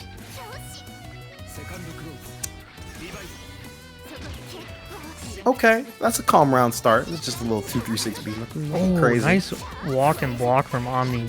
Almost got his toes clipped by the big Honestly lows, but not quite. 6-6C out of pressure. Oh, yeah. IW I'm time? tired of blocking. It's No, time to okay. mash. Gonna build that 6th grid block. Oh, misses the reload. I apologize. Oh, point out of the lab! Oh, No purple bullets either. Okay, gets a few purple bullets. If this changes how the rest of this game goes, I'm gonna laugh. I'm not gonna lie. That's insane. Yeah, at this level of play, a single mistake definitely will be capitalized on. Okay, that was cute. I like that. I like that throw attempt break. Good. Cycles obtained. Immediately spends. Oh my God. Shot in the face for daring to approach. Backs up. Good air shield right there. Nice recognition. Oh my God. Rising JAOS. Nice shield on the 6-6C. That's going to be Great, a and guaranteed that- punish. That enables the kill in this situation too. Nice reactions from ToXiCzz here. Yeah, also 6-6C, that was actually really impressive because 6-6C, the second hit is an overhead, and if you whiff the first hit, the not having that kind of block stop makes it a lot harder to react and punish. So that stand shield he was looking for that 6-6C. That was very well done. Mm-hmm. And keep in mind, we are moving on over here. I believe we're locked in for our top 8. So it's do or die at this point. Omni changing the color. He backed out to take a breather, swap the color, and get the power up. This is looking a little better now. Let's see. What color did they pick? I want to see. Went back to his classic color. Oh, back in blue. His custom color was not doing it. 6-6 round start. I feel the new vibes already. Oh boy. ToXiCzz has been too late at shielding that 6B every single time, and Omni's definitely using that to his advantage. Yeah, first DP coming out from ToXiCzz at least. Not saying that it's necessarily good for him to throw out there, but I think using it a little bit more to make sure OmniDeag's a bit more wary of it is pretty important here. Right, yeah, you saw him use the 6C in pressure as well. It's another new move that Eldon has. If you use 6C and then you whiff air throw to cancel the recovery, you actually end up +1. Really? Oh my god, that's nuts. Yeah. Not 100% sure if that's an intended mechanic or not, but it's definitely in the game and Omni's using it. Oh yeah, the rebeat into the dash low. Clip your toes. Now OmniDeag's riding at set point here. Wants to seal out this set here. All right, let's see what ToXiCzz has to say. So far, getting zoned out. Oh, by the 6XP. Missed the shield here in this situation. They got grid broken for it.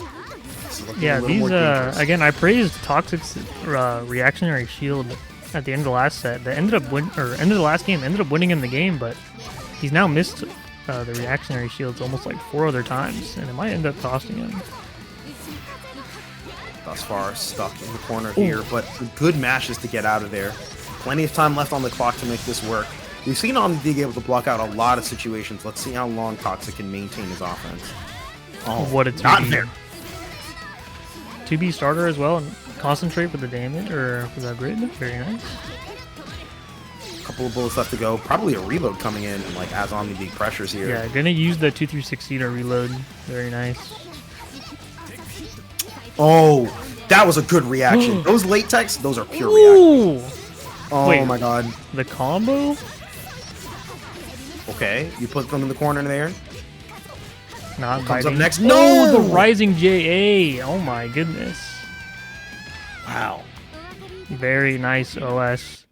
Omni, known for being a 3C AD OS user, but they changed how the OSing works in this game, and you have to plink into the AD button, which makes it a lot harder to do mid-match.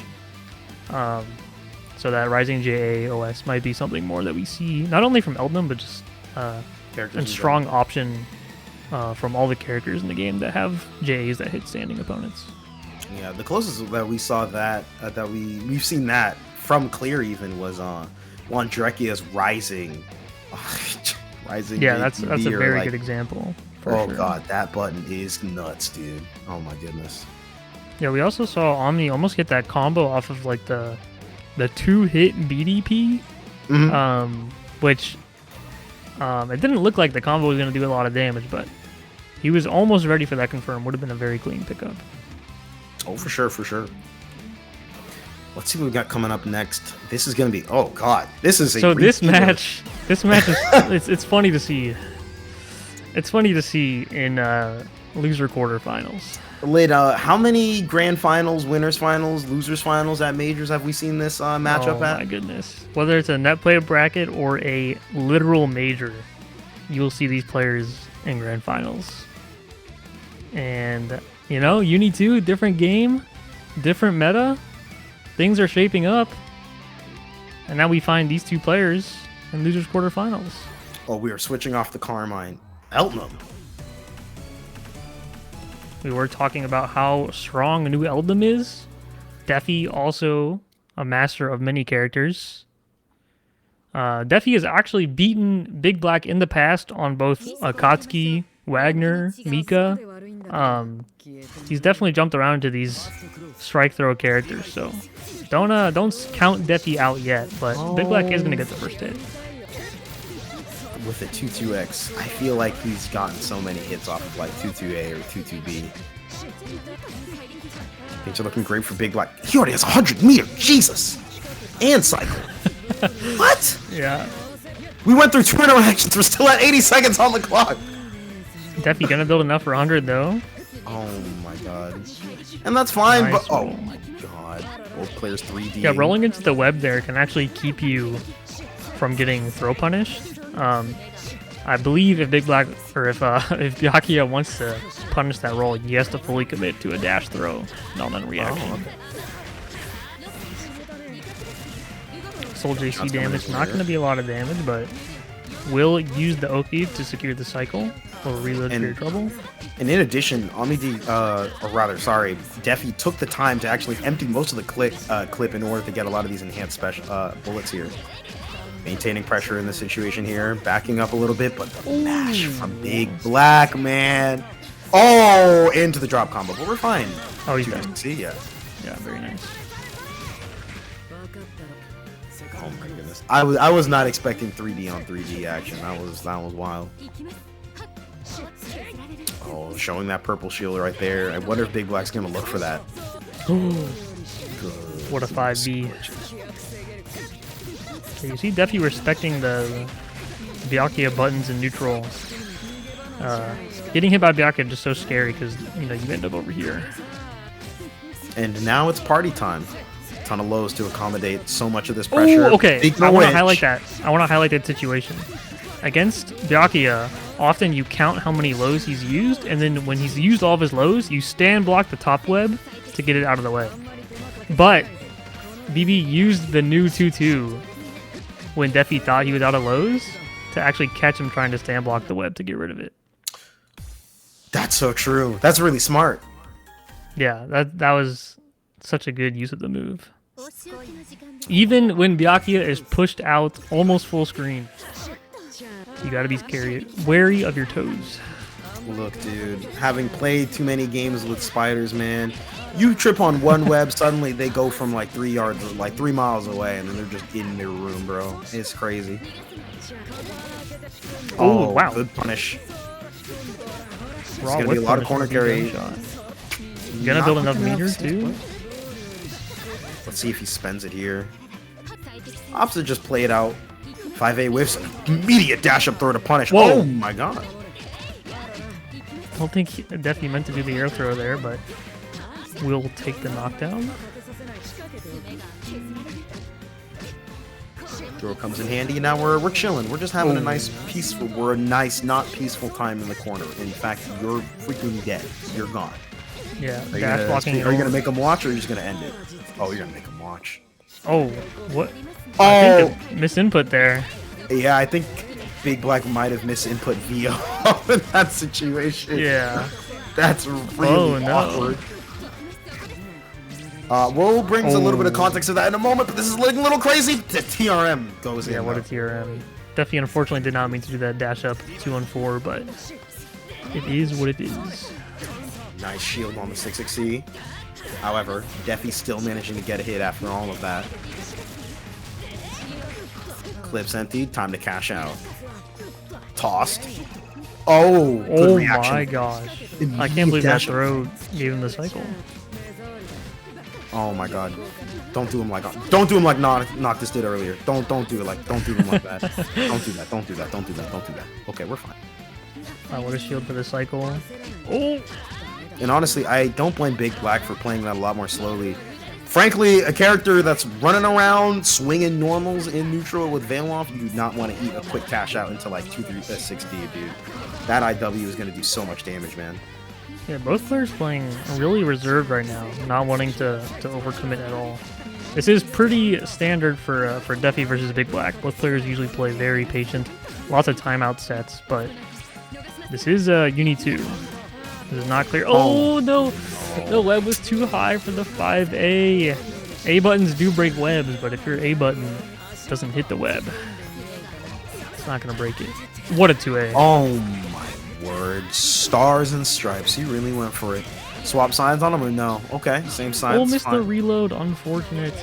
Oh. Shame! One hit. Trade. 15 seconds left on the clock. I don't know if we're going to see a timeout today. He really shielded right when he jumped. That was the fastest shield I've ever seen. I have no idea how. That's like the second missed reload we've seen, and that has, again, almost damned like the game argument. Yeah, that is actually Defi getting knocked out at 5th place, I believe. Which is probably not the placement he was looking for. But, you know, at bostonbluebeat, we like to shake things up, you know? Shit, dude, it just happens sometimes.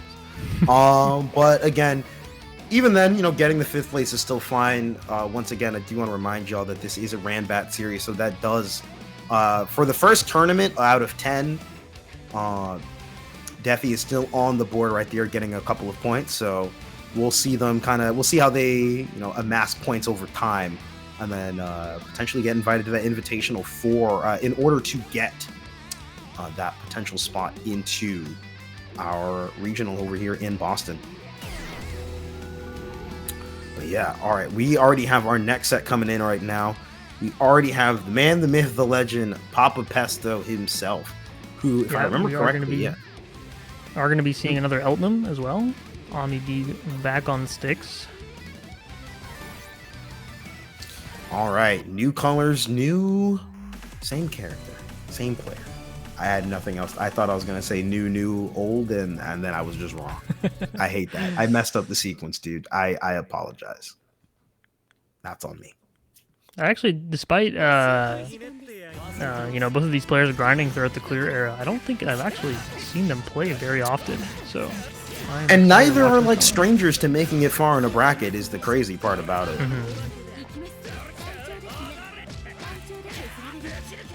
Starting off with some classic Carmine pressure. Copper the crystal, but this is fine. Nothing too crazy here. Not sure what the startup was there on the CS. EX command grab. All right, and it's time to get the party started here. Ooh, I wonder if Pesto was looking for a shield in that situation. Maybe he wanted to test out on these patients to see if they would like get a little insecure about the cycle there. Yeah, Pesto was down on the cycle, but doing a run up throw definitely would have been risky. So he was trying to see if maybe Omni would make another mistake, but Omni played it very well and just kept his grid lead.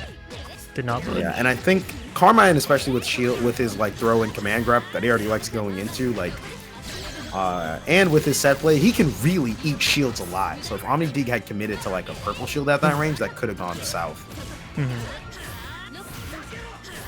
We are seeing Pesto's health is depleting quickly, and a combo into IW will do that.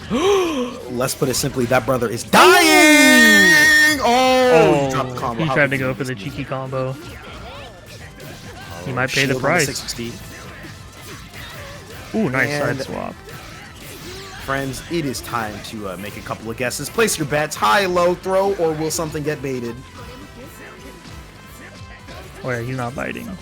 Oh my god, if you put your chips into the secret fourth bet that nobody knew but the house actually had, then you would have won a lot of money. Oh no! It goes off command grab. This is the reversal there. Oh, another one. Command grab again. Do it again. Do it again. Do it again. Do it again. Do it again. Do it again. Do it again. Do it again. Ah! Okay, that was a regular throw. You can't EX. You can no! Yeah. That was like a no. Watch out! Don't do it. No. No. Don't EX cancel! No! Take it whiff! Because that was, I think, Omni did 2-2X and then reacted to the super flash with EX cutting sync, right? Yeah. Yeah, you can whiff cancel the gunshot there. Classic. That's part of what part of what makes some crazy moments in Uni is like whiff canceling specials into supers. Oh, just woke up command grab. Okay, I understand. Tried to go for the fuzzy, but a little weird mid screen. Counter hit 6-6C. Not going to be able to kill off of this route, but should be able to. Oh, that's a restand. Oh, that's a good break. Oh, JA! Went for the mix-up. Actually ended up comboing. Omni did not have any bullets there, so if he was not able to open up Pesto there, that would have been actually really bad for Omni. Oh my god. Put a lot on the line there, and it ended up paying off. Oh, backdash is clipped by the 6B here. It's a lot of corner carry here for Pesto, and in fact, it works out super well for Omni, actually. Things are looking pretty good here. Gets the reload on this situation. Oh, that's a full clip. Command grab, grid break. This is not going to be real good for Pesto here. I'm not going to lie. This round, he might be able to cut the footage. It's kind of 2-4. He's going to get Celestial too? Oh, no. Oh, no. Let them know. CS for 200 meter? Oh, my goodness. This man emptied the clip, got a full clip, emptied that clip, then command grab twice and won. Oh, nice ICJC, asshole. Let's go. Very nice whiff punish. Oh, no. Drops the confirm. Just laser for the meter, or for the bullets. I like that. Yeah, you were mentioning that earlier, but the free reload opportunity there is pretty good for OmniDeag. Not only getting the enhanced bullets, but the fact of the matter is the whole clip was spent, and let's have some neutral options, yes? Oh my god, grid break for a grid break. Full clip of purple bullets, but it might not matter. Okay, a chance. Oh, the CS keeps you locked in. Oh, these staggers, however. Things are looking real good. Once more of these staggers. Pesto's starting to eat Omni alive with these. Couple of trades in Pesto's favor. Nice hit. Good nice conversion pickup as well. Yeah, that was a really nice pickup. Omni really trying to mash out. You can see Pesto just not choosing to go for a throw or anything, just completely walking him down. Put out there. Oh my god. 623X, huh? Okay. Oh, we're hitting buttons, dude. We're hitting buttons. A little thing called RPS over here. Wants to go for the EX there. You mentioned it earlier. That helps maintain the cycle advantage as well as getting a good knockdown. Oh, just one little crystal. We're fine. Uh-oh. Maybe trying to catch a dash block input there. Pesto's swinging, so is Omni. Not quite a full conversion there. Swinging just a little too hard with the jump. Things are looking all right. Really. And Pesto's trying to like place their normals in such a way that... Oh, that could have been dicey. Oh, that shimmy was nasty, but did not get the pickup. What a throw tech. Oh my god. These last open with meter and CS. He doesn't care. He's going to build enough meter. He's just barely going to get enough meter for IW. There it is! Oh my gosh.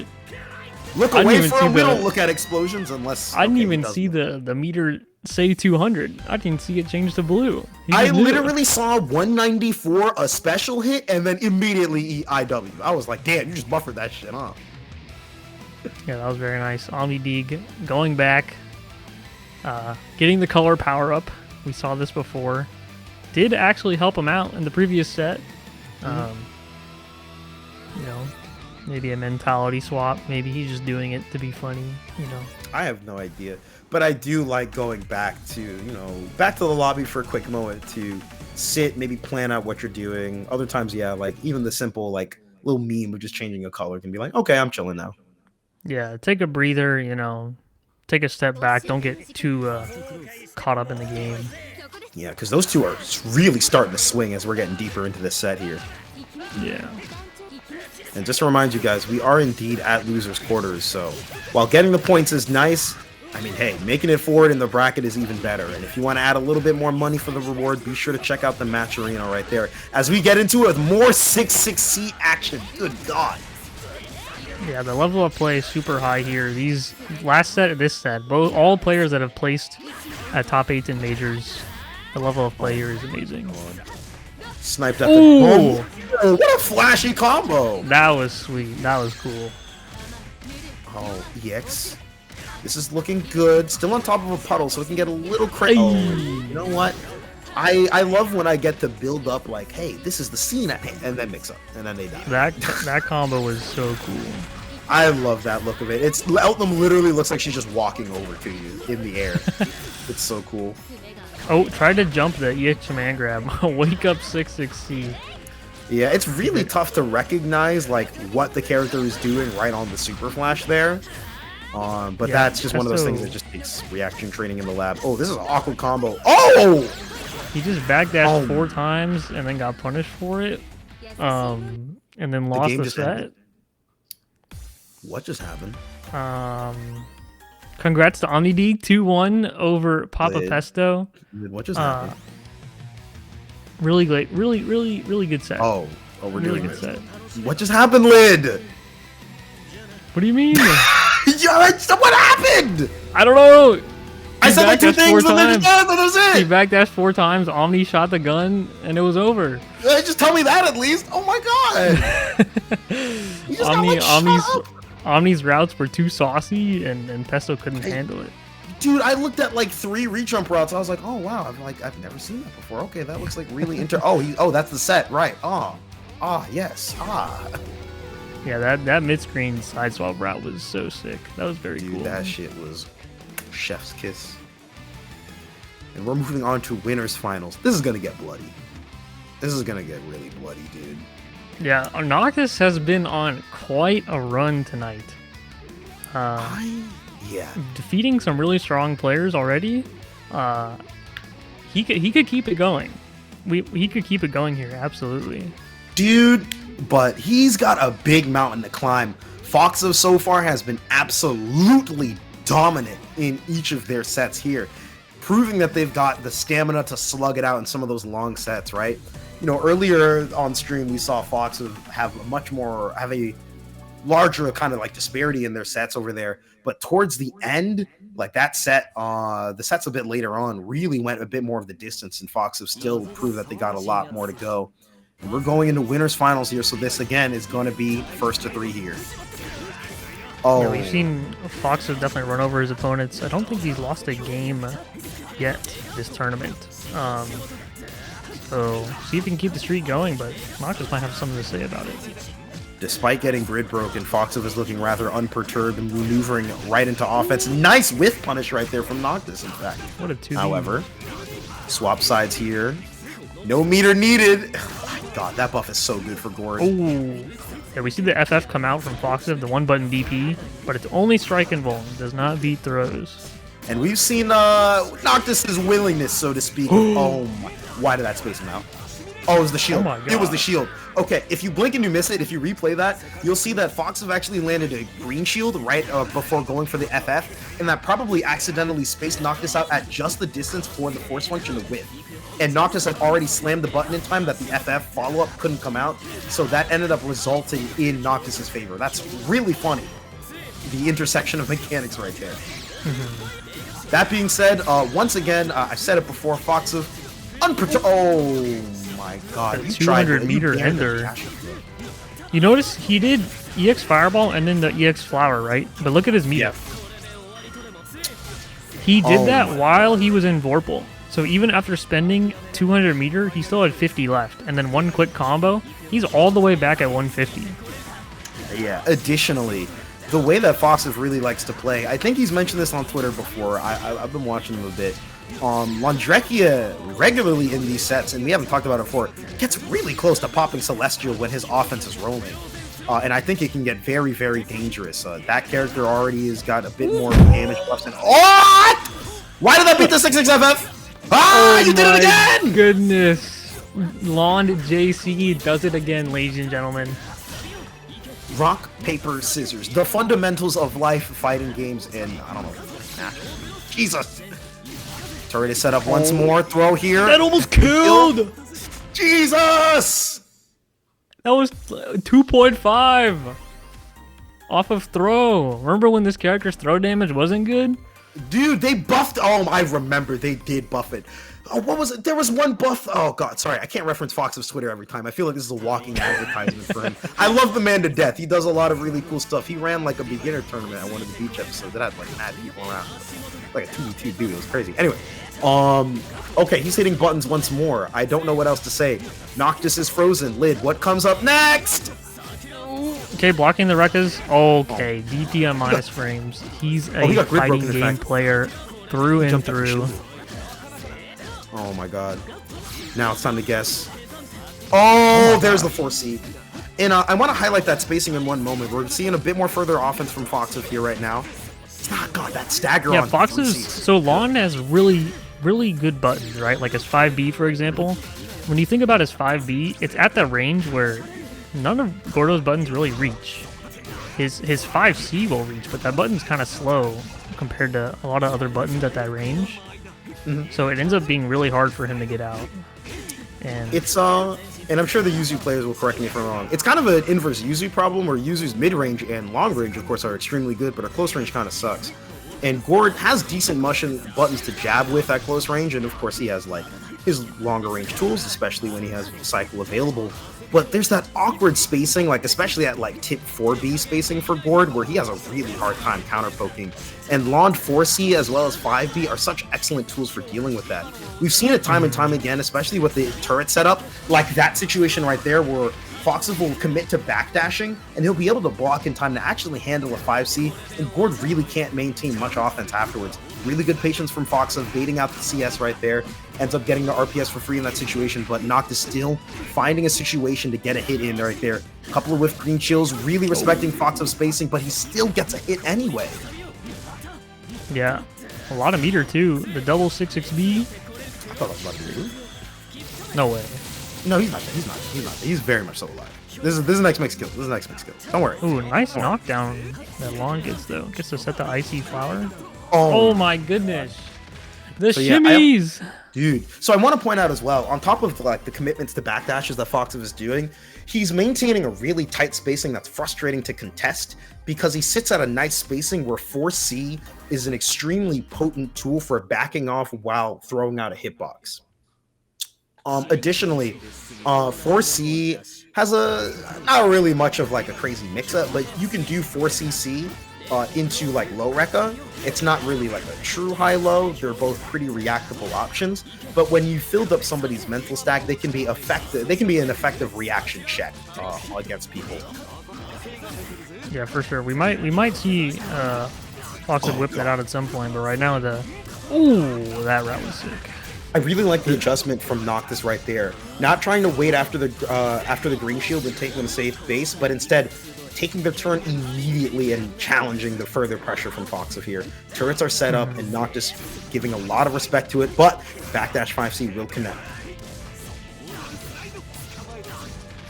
Okay. Lid. Oh my Wake God. up IC214C. I see how you move, foxof. I understand. Oh my God, I thought that was about to be a TRM and a grid break. Oh, caught the That insane backdash fight, there, I think. Oh, that's gonna be the round. Oh yeah. Just 100 meter needed. That's fine. Still get the refund right there. Yeah, using the new B-Asim Ender on Mortal Slide into the EX. Very nice. Okay, I like that B-Reaper no cancel. Normally, you see if B-Reaper is blocked, you go into 236C for plus frames, right? But using the threat of the meter to just no cancel and gets away with a free B-Reaper. I think foxof right there just delayed with the jump up, and I do want to highlight that is a really sick thing. A sim startup, you're gonna get JC'd. Oh wait, that's 200 meter. You're gonna get frozen, or you're gonna straight up die. You're not dead. There's no way. Okay, that was closer than I thought it would be. I'm gonna guess. Nice 2B on the 2B. shimmy. Really good adjustment. Oh, unfortunately misses the side swap route. I like Noctis backing off there. foxof has shown some force functions on Wake Up. Oh my God. That was such a bold concentrate right there. FF. Nice. Cycles in favor of foxof. Oh, Caught the dash startup, however. No, actually, I think Noctis committed to a button there, it looked like. Yeah, tried the Mortal Slide, I think is what it looked like. But Yeah, we have our way in now. The whiff J2C, don't see it often, but it's happening a couple times this set. Oh my goodness. These concentrates are crazy, dude. Oh my God. foxof taking no time to immediately dismantle that. Backdashes, goes in for the throw this time. foxof has generally been patient with waiting. And look at the adjustment, no longer committing to the backdash, but waiting at that 5B spacing once again. He doesn't want to get clipped by the 2B. Spotted the veil off startup. This is 200 meter, and he should be able to kill given the duration of this route right now. Yeah. Oh my God. I believe this man is deceased. That is certainly going to be enough, and foxof has punched their ticket into winner's side of grand finals here. Wow. Yeah, that did a lot of damage. Dude, that was nuts. Maybe, this Longdrekia champion is kind of crazy, and this foxof pilot is kind of crazy. Yeah, I think, both of them, they're a good pair, just a little bit. Yeah, it's pretty good match. It works out, Yeah. That does send Noctis over to our loser's side. Waiting in loser's finals, foxof sitting in grands. Noctis waiting to play the winner of OmniDeag versus BigBlack. Another match that we have seen before at different other tournaments. And here we are seeing it again. And this is a Floridian matchup as well, if I remember correctly. Both players hailing from down south, yeah? Yes. Different parts of Florida, I believe. But, yes, they're both in Florida. Quick shout out on the Matcherino, by the way. We do have $50 from Fake Steve. Very generous. Also, Lucata, I saw you earlier, the $30. The $10 from By Jimmy. You guys are being super generous tonight.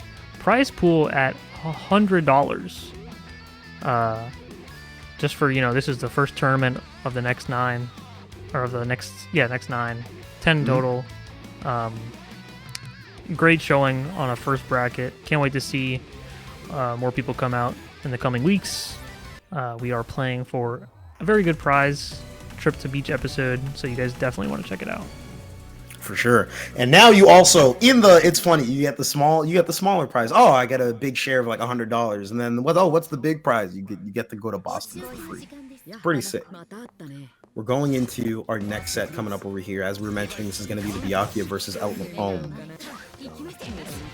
How many round start set interactions has BigBlack just won?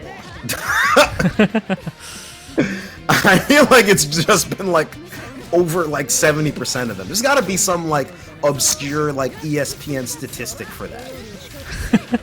Like I don't know how much sports you watch. You know, they'll be like this player against their home state from the hours of 9 p.m. at midnight and usually gets 3 to 5 points. Something obscure like that. Yeah, winning the round start also extremely important for Byakuya because you get the corner carry, you get the meter, and he really just wants you to put you in the corner to win the round. Why did that whiff? Oh my goodness. Oh, see, yeah, OmniDeag maybe canceling a little too early there. I'm not sure what's going on. Either way, standing in good range there. Omni not committing to any options here. Now clipping with the 6xc. Things are looking pretty good. 200 meter to spare as well. IW's not going to kill, but it'll bring Byakuya quite close. Plenty of bullets to work with, but the throw will get her done, yeah.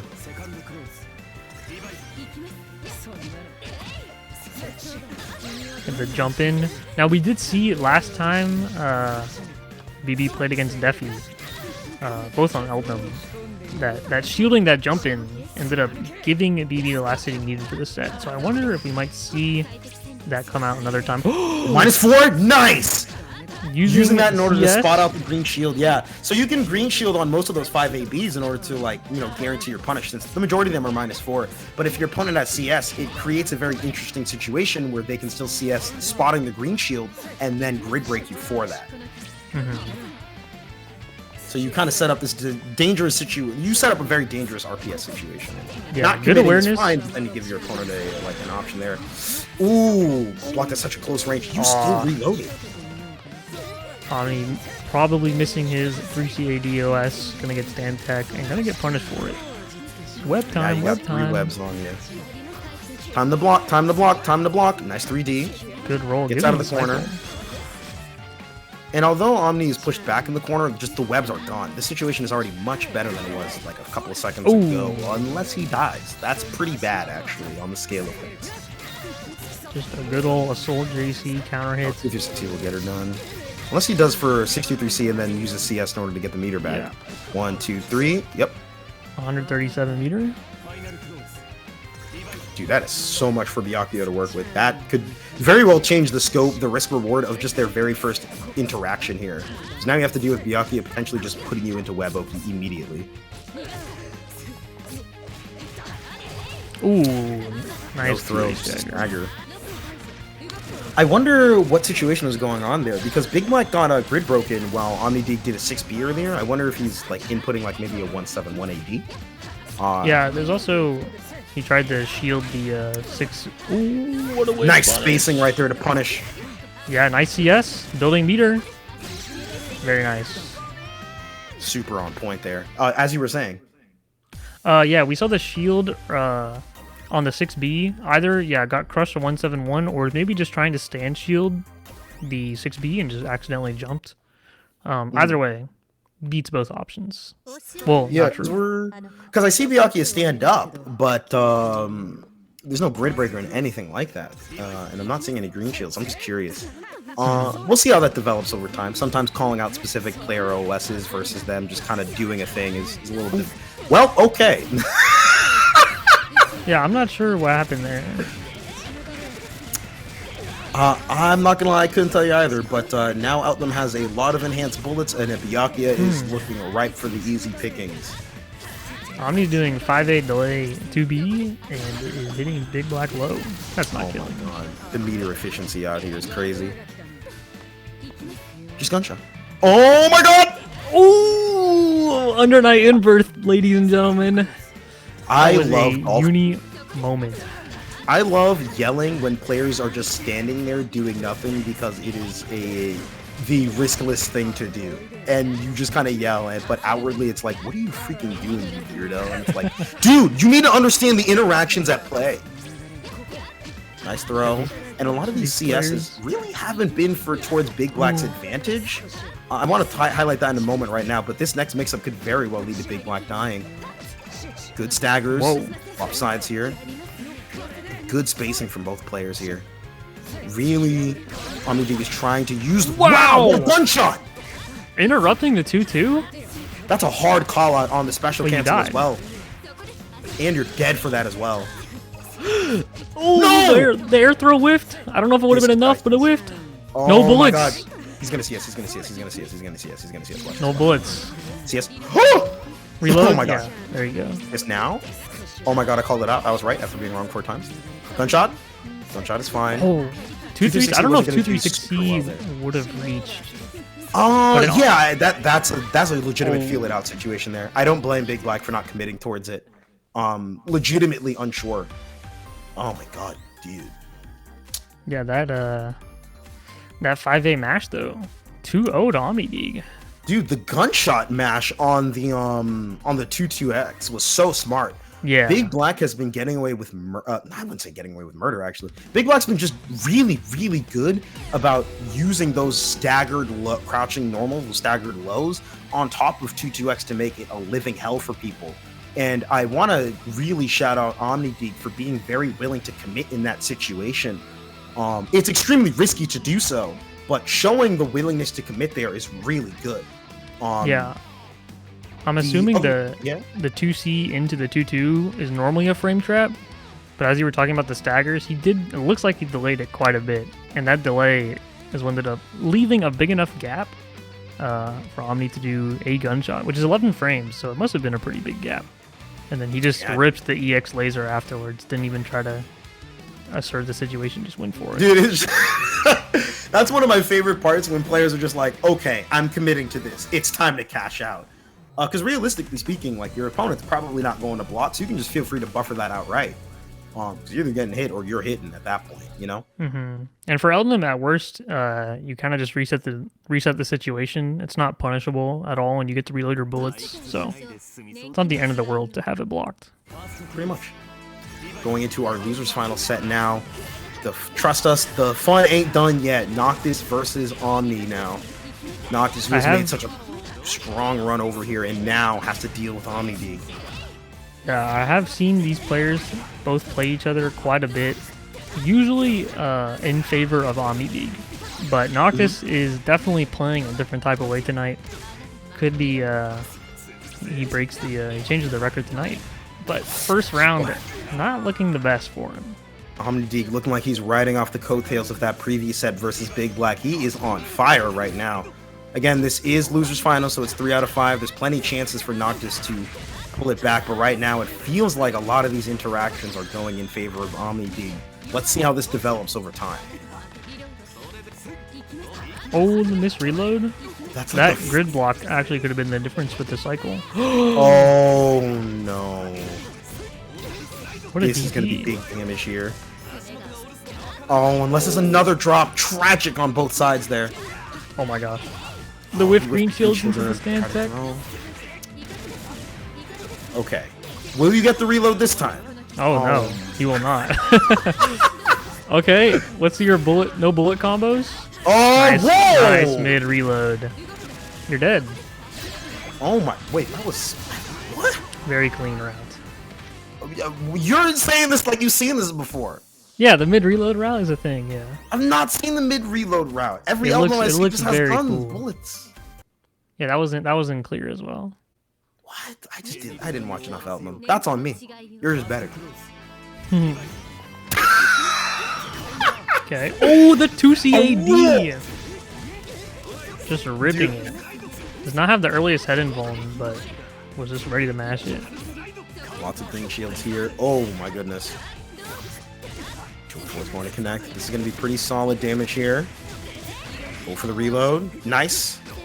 Oh, really wanted to check some forward movement from Noctis. Probably was looking for a commitment of like maybe like a dash up there, and wanted to check it with the low.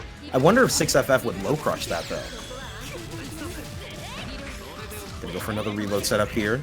No shield necessary. No shield, so special cancels accordingly. And this is gonna be a quick death. I don't know. I think Noctis might be trying to throw after the 6-6C, but Eldum's 2-2A, I believe, is a low. So I think he's just getting clipped out of it. Yeah, I'm pretty sure 2-2A is a low. Goodness, lots of damage here. Feels like Noctis is running out of steam right now, and OmniDeag is marching on towards victory. Ooh. No tech on the gold throw. Lane, how many push-ups is that? the Blaze Blue special? Dude, you gotta do your push-ups. I'll tell you a funny story after this set. Give me one moment here. Couple of JBBs, nice knockdown. This is looking pretty solid for Noctis, but man, CS comes out from Omni and Noctis yields his turn. Tries to dash up to get in range, but OmniDeag presses forward, breaks up the spacing, and then gets a hit for it. Whoa, nice side swell. Unfortunate drop. Still has enough bullets to work with, though. Oh, gets caught by the 4B? Not gonna kill, but one-touch situation. Goes for the knockdown. Alright, things are looking fine. Couple of green shields here. Oh, no Vorpal, so they couldn't, so OmniDeag couldn't run that RPS situation from earlier. Not in range for the Mortal! Oh, man. Very nice whiff punish. Noctis, unfortunately, not changing how their matches usually go. OmniDeag 2-0, but hey, Noctis had an amazing run. 3rd place. It's not over. It's not over. It's not over. It's losers finals. It's 3 Oh, I'm so sorry. He's still cooking. There's still more. I'm so sorry. There's still more. What if Noctis wins? What will you tell him then? We're so back. You're gonna act like you were on the team? I am on the team. I just didn't know the team was still fighting. Well, that means you're not on the team if you don't know the team status. But hey, Noctis got the Vorpal. Oh, never mind. God. He's been missing some of the green shields on the 6-6C. And OmniDeag, to his credit, has also been layering in a lot of nice daggers at various ranges. Wow. Just mortal! Jesus! Yeah. 3 bullets for Omni, not a lot. Gonna see what he does to reload. Yep, there's the laser. Full clip. Oh, another mortal. These mortal slides are just catching. Alright, 2-4. Let's see what we get from the next mix. Now that I think about it, Noctis has not committed to a sim in a while. Huh. Weird. Yeah, he went for... Omni is a bit of a master on defense. Very good at it. But gonna take some serious conditioning to get him to take in a sim. Yeah, understandable there. And it feels like some of... to that end, actually, like I can see, like, looking at it through that... Looking at it from that viewpoint, you can see a few more staggers come out from Noctis. But it feels like OmniDeag, as you were mentioning, is pretty adept at picking the spots in which Noctis leaves like too big of a gap. Yeah, Noctis also using a really good job using the decreased pushback. Oh, the drop! Now you got the veil off as well. We are in it's danger time, friends. Okay, big combo, 4.3. All of what? Catching the backdash. Very nice rising JA would beat a throw, catches the backdash. Now Omni at set point here, steadily building your resources. Got to remember, because of that VO situation earlier, Noctis has little to no meter to his name. Dash up throw, tacked on reaction here. That's a lot of shields that Noctis is showing. OmniDeag rushes in. Noctis really wanted that cycle. That cycle may have decided how the rest of this match goes. Lots of grid for Eldum. Oh, good heavens! Yeah. Gonna CS to build 200. Very nice. We talked about this before. IW to finish the job. Let him know. Sheesh. OmniDeag with a 3-0 over Noctis, crushing the Dreamer himself. And just to keep in mind, as you were saying earlier, before we confirmed the results of the set, third place in such a stacked bracket is more than respectable. That's a 3rd place in a bracket with folks like PapaPesto, OmniDeag, with folks like PapaPesto, BigBlack, and more in this bracket. So hey, I would not feel ashamed. I would definitely have my head held high. Noctis definitely played on fire, especially in those crazy sets in Winterside. Yeah, that third place also going to give him some points for the leaderboard. For the whole burst limit thing going on, ! Burst limit. You can sign up for next week. We have a leaderboard point system going. Every week you get points based on how you play. The top 8 will play in a final event after the 10 weeks are up, and the winner will get a fully paid trip to Beach episode, which is Boston's regional, room and board included. So definitely want to be continuously competing. If you miss out this week, you still have time to grind points in the next few weeks. And the players who are entering today will want to come back as well and grind out some more points. Yeah, dude. Play a game that you're already practicing for tournaments. Get invited to another tournament. Get money and hang out with cool people. I think that's a pretty good deal. All for the price of being consistent or just absolutely dominating. And keep in mind, if you guys want some things that are perhaps a little lower stakes, we've got that for you as well. For those that are in the New England area, our monthly is coming up this weekend, in fact, for February 3rd. So this will include plenty of games as well as UNI2, of course. So this will be BlazBlue, Uni, Strive, Granblue versus Rising, MBTL, KOF 15, Rev 2, and Sailor Moon S. We've got a ton of games available for you guys to try out. And we always have mad setups for casuals and all that jazz. And if you want to hang out and mash even more, Mr. B is going to be running the weekly this Friday over at Balance Patch, that same venue on the address over there. So there is plenty of Under Night. And hey, if you wanna show up along with these Tekken players that are everywhere, hey, show them what anime is all about. There's plenty of games that pull up over there. Everyone brings a setup for different stuff. People were playing Yatagarasu late at a weekly 2 weeks ago. So be sure to pull up. We always got a lot of stuff going on over there. And if you guys want to play out some different games, of course, for online, we have BlazBlue on Mondays at 8 p.m. as part of our Burst Limit series. And we also have Guilty Gear Plus R on Tuesdays at 8 p.m. And Under Night, same time, same place. This will be over at twitch.tv, bostonbluebeat, on Wednesdays at 8 p.m. That being said, we've got a ton of crazy sets coming up, a crazy set coming up here for today. 2 players that have been absolutely duking it out, have been grinding crazy. Lid, let us know who these folks are. Yeah, I will, but right before we get to that, I want to give a quick shout out to Junk Food Arcades for powering Boston Bluebeat. Very well known for their snack box micros. They're also showing off a new controller they've been working on called the Swirl. Has a bunch of different customizing options you can do with it. You can make it a mix box, a hit box. Has everything you would want on a pad and more. It has tons of different options. Thanks again to Junk Food Arcade. Yep. So now, these 2 players. These 2 players, I've said it many times, but both grinding throughout the clear era. foxof, obviously known as an ST player as well, has not slouched, still is kicking and still doing it extremely well. This is our grand finals for the first burst limit, foxof versus OmniDeag. Mind you, foxof has not dropped the game, and he's gotten 4 perfects over the course of this tournament. Did I ever tell you about the story of foxof double perfecting me at one of my first times of playing Uni offline? You have not, but no offense, I believe the story. But foxof getting started on pressure, Vorpal You're just gonna change catches, building a lot of meter already. Omni might get Celestial. Nope, gonna just hold the full combo, dishing out a lot of damage. All right, well, I'll play your. Whoa, what a good throw! Okay, hold on a second. That might have guaranteed Celestial, actually. Holy crap! Yeah, I think he's waiting out the cycle. He doesn't want to let foxof get any grid. Wow, really smart play from OmniDeag there. Now with Celestial, that's going to be a ton of. Oh, you 5BB. You are mashing buttons. You're really smart at it. Damn it! Kill him now. Do also notice in the lobby, you can see at the top of the screen that it says 5 wins for Omni. So he's kind of been a bit on a run through loser's side. He might be able to keep it up here. Oh my goodness.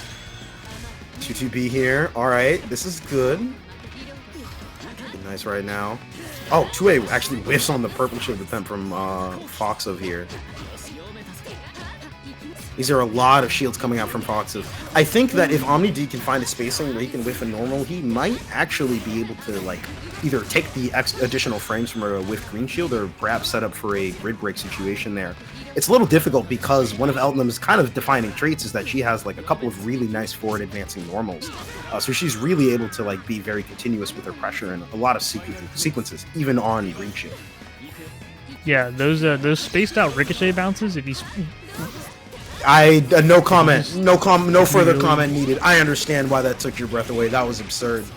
We do be whiffing into EX specials, and we're correct on that. Oh my gosh! It actually took him out of turn, and you're frozen. What is going on? Dog, we're doing actions today. Good 5A mash in this sequence. Force function comes out here. Oh my god, that's actually devious. The 5A whiffed on the Rekka attempt there. Yeah, tried to fuzzy mash on the Rekka, but you cannot do that, and foxof will kill you for it. Yeah, Elton does not have the 5A built for it. I wonder if, do you know off the top of your hand if like a character like Wagner's 5A would be able to catch that? Seth 5A would definitely hit him. Yeah. Seth 5A is crazy. Seth 5A is crazy.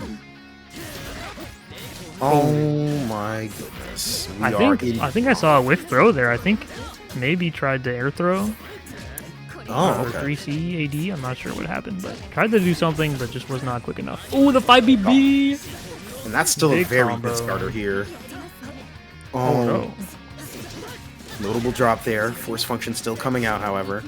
Throw is teched, and we're back into OmniDeag's offense. But foxof, with these jumping normals, man, really wants to avoid some of these throws and gets to start their turn. EX cancel. IW? Yeah. Perfect for foxof. Add another one to the board. God, we gotta put a tally up. If you're doing a bot analysis, make a tally for every person, please. Turret is set up, immediately shot away. Oh, okay. The ricochet is deleting foxof zoning attempts. No, he just wrecked it on the approach. Concentrate in order to secure the cycle, but the DP from OmniDeag gets them out of the corner. This is looking dicey, however. Rekka is connecting here. Turret is set up. It's time to guess. Ooh, guessed incorrectly. Gonna get the Vorpal cycle too. Yeah, you're about to eat a grip of damage, and it's still good Oki. Time to guess potentially for game. Good God, good blocks. Don't guess wrong. God, that stagger timing was messed up, dude. Yeah, the little wait into the 5A. It's the thing that cooks me when you eat a lot of pressure and your opponent adds just enough of the hesitation that your neuron fires and then you get cooked for it. Alrighty, foxof 2-0 winner's side already. This could be the last game of the set. Oh, goodness.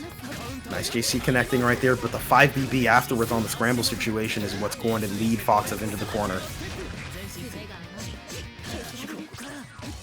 Sets the turret, it's time to guess. Oh, he really wants to bait out a throw, and there it is!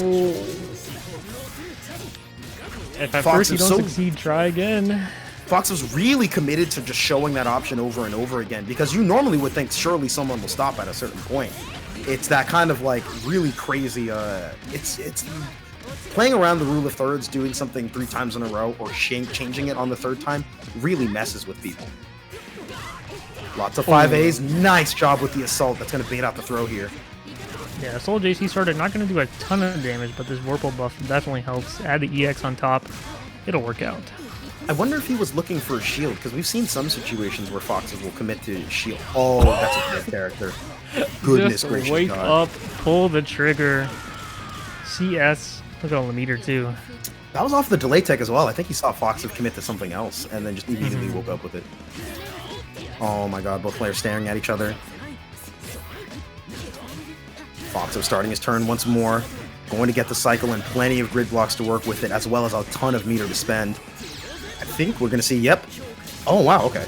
Sets up the regular turret in this situation here, clipped with the overhead. And this is looking tough for OmniDeag. He has yet to mount a single hit on foxof. He has yet to take a single game, but he is not going to stop anytime soon. He has to get something done here. Cycle still in favor of foxof. Nice reaction to the situation. Unable to get the JB, just a little too close to the corner. Shields the projectile. But this is looking a little rough. Oh my Goodness gracious God. This I've man never is seen- continuing. I've never seen the full delay tech like that. That was amazing. I think what was crazier was also Fox's just commitment to just do the whole string. Like, I was like, is this even gonna hit anymore? And it did. And he was right. Set point for Fox. If he, he tried to air throw. That was an air throw read, but he was just off in the timing. Unfortunate for OmniDeag. Gonna get taken close to the corner here. All right. CS is gonna reveal the mash from Foxof there. The what a small gap. What? What? Oh my God. Okay, he's getting in reps. Oh, what he gets is the veil off here. All right, and this situation is still very dangerous. Life leads are very even here. Ice rains up. Not gonna get too much done there. Oh, this is a grip of damage. Jesus! That was oh God. I think okay. I saw the shield input from Foxof. I wonder if he was trying to shield and mash FF again. I didn't see the counter hit, but I'm not too sure what was going on there. Jesus. All right. That 214 was nuts. Also, yeah, the VO, damn it, the VO on top of the IW, yeah. Two moves into a high damage combo. You know what it? Oh my God. This is gonna get crazier, isn't it? Oh wow. Okay, I wasn't expecting all that. Side swaps with the Ender as well. Yeah, that'll beat the JC if you just jump up there and meet him before he gets there. Simply be faster, Smile. Oh, turret set up with the CS as well. Oh, good hesitation from Omni right there. Foxof has been absolutely willing to commit to these reversal options. You got to show the hesitation to beat that at some point. You, of course, risk Foxof getting able to start his turn, and we've seen how that can go, but sometimes you just got to let him know. Plus frames. OmniDeag is fine. Nice 236A. All right. Oh, Jesus. Whoa! Finally getting the air throw, but not right there with the conversion. The IW probably would have led to a dead Laundrecchia here. Oh, he can get it with the icy. Yeah, giving a Foxof a chance is not what you want to do. Oh, nice block. TP? What's the answer? Somehow got the right side. Kill? Just barely there. Gunshot. Oh, he was ready for it. Laundrecchia died just before the super came out, so he just needed the animation played. Oh my God. Foxof not afraid to let these 1-button DPs rip. Whoa! That's what I'm saying, dude. And like in a lot of situations, he's playing in a way that is, honestly, like arguably belligerent. It's good. Oh, good heavens! Oh, there's good the heavens. VO. Okay. Oh no, counter hit. 2A though, but it's VO. Oh, maybe Paration. Not sure what the drop. The 660 just hitting overhead. I confirm off of my. Whoa! Wow! Gunshot as well. My friends, I believe we have a set in the making right now because it's looking like OmniDeag is fully active right now. Omni goes down 2-0. He's like, man, I gotta win 3 games in a row and then another set. Okay, I'll try. I'll do it. Lid, are there any adaptations that you're expecting going into potentially the last game of this set here? So we were talking about, you mentioned playing a little belligerent, right? Mm-hmm. With the FFs and things like that. I think those first 2 games, Omni was not ready for it. I think he's adjusted and he's ready, and Foxof is still kind of playing in a similar way. But speaking of which, that space. Okay. And that FF afterwards. I think Foxof it's his turn to make adjustments now if he wants to take this set.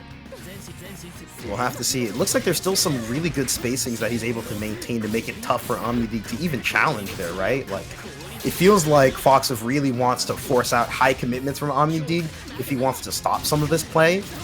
But at the same time, man, and also this offense, Jesus. So much to talk about here. That's a raw throw. You want to be careful of Foxof CSing. What a jump! Wow. That was so good. The really cool thing about that was that he didn't commit to the JC there. He actually waited out the situation, and that was the reason he could assault over the 236C to begin with. Yeah, also Omni there could have potentially meant to do 623C, which would have been, which would have actually anti-aired, but got the laser instead. The JC hitting its mark. Foxof looking to take this set right now. The drop not helping, but that break on the 3 CAD does. Omni also got 1 bullet. How is he gonna reload? You only got one shot. Make it work. There's that mid reload route once more. Misses the command grab ender, but this is fine. Back to neutral here. Both players with a ton of meter to spend. Let's see what comes up over here. CS is in the middle of the Rekka.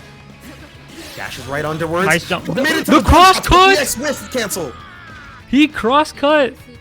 Oh my god. Okay. Set point for foxof. Reset point it's for ice ring OmniDeag. time. Grand finals here at Burst Limit, Boom. and a whiff punish with the 5A is going to get the party started for foxof. Frozen character on the screen. Let's see what the ender is. Gets the turret up. Nice. Raw text from both players.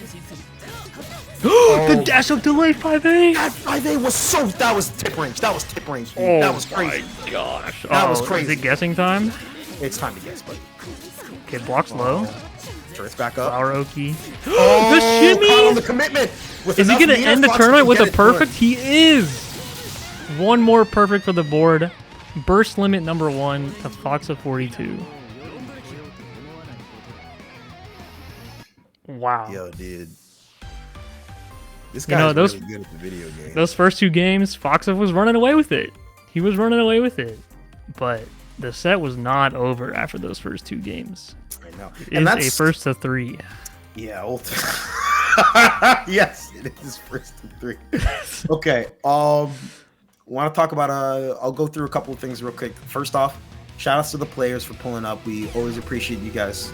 The Uni community has always been really awesome at supporting their game, and with the players in the bracket, the people watching the stream, we always wholeheartedly appreciate it. Thank you so much from the bottom of my heart. I really do appreciate y'all coming out.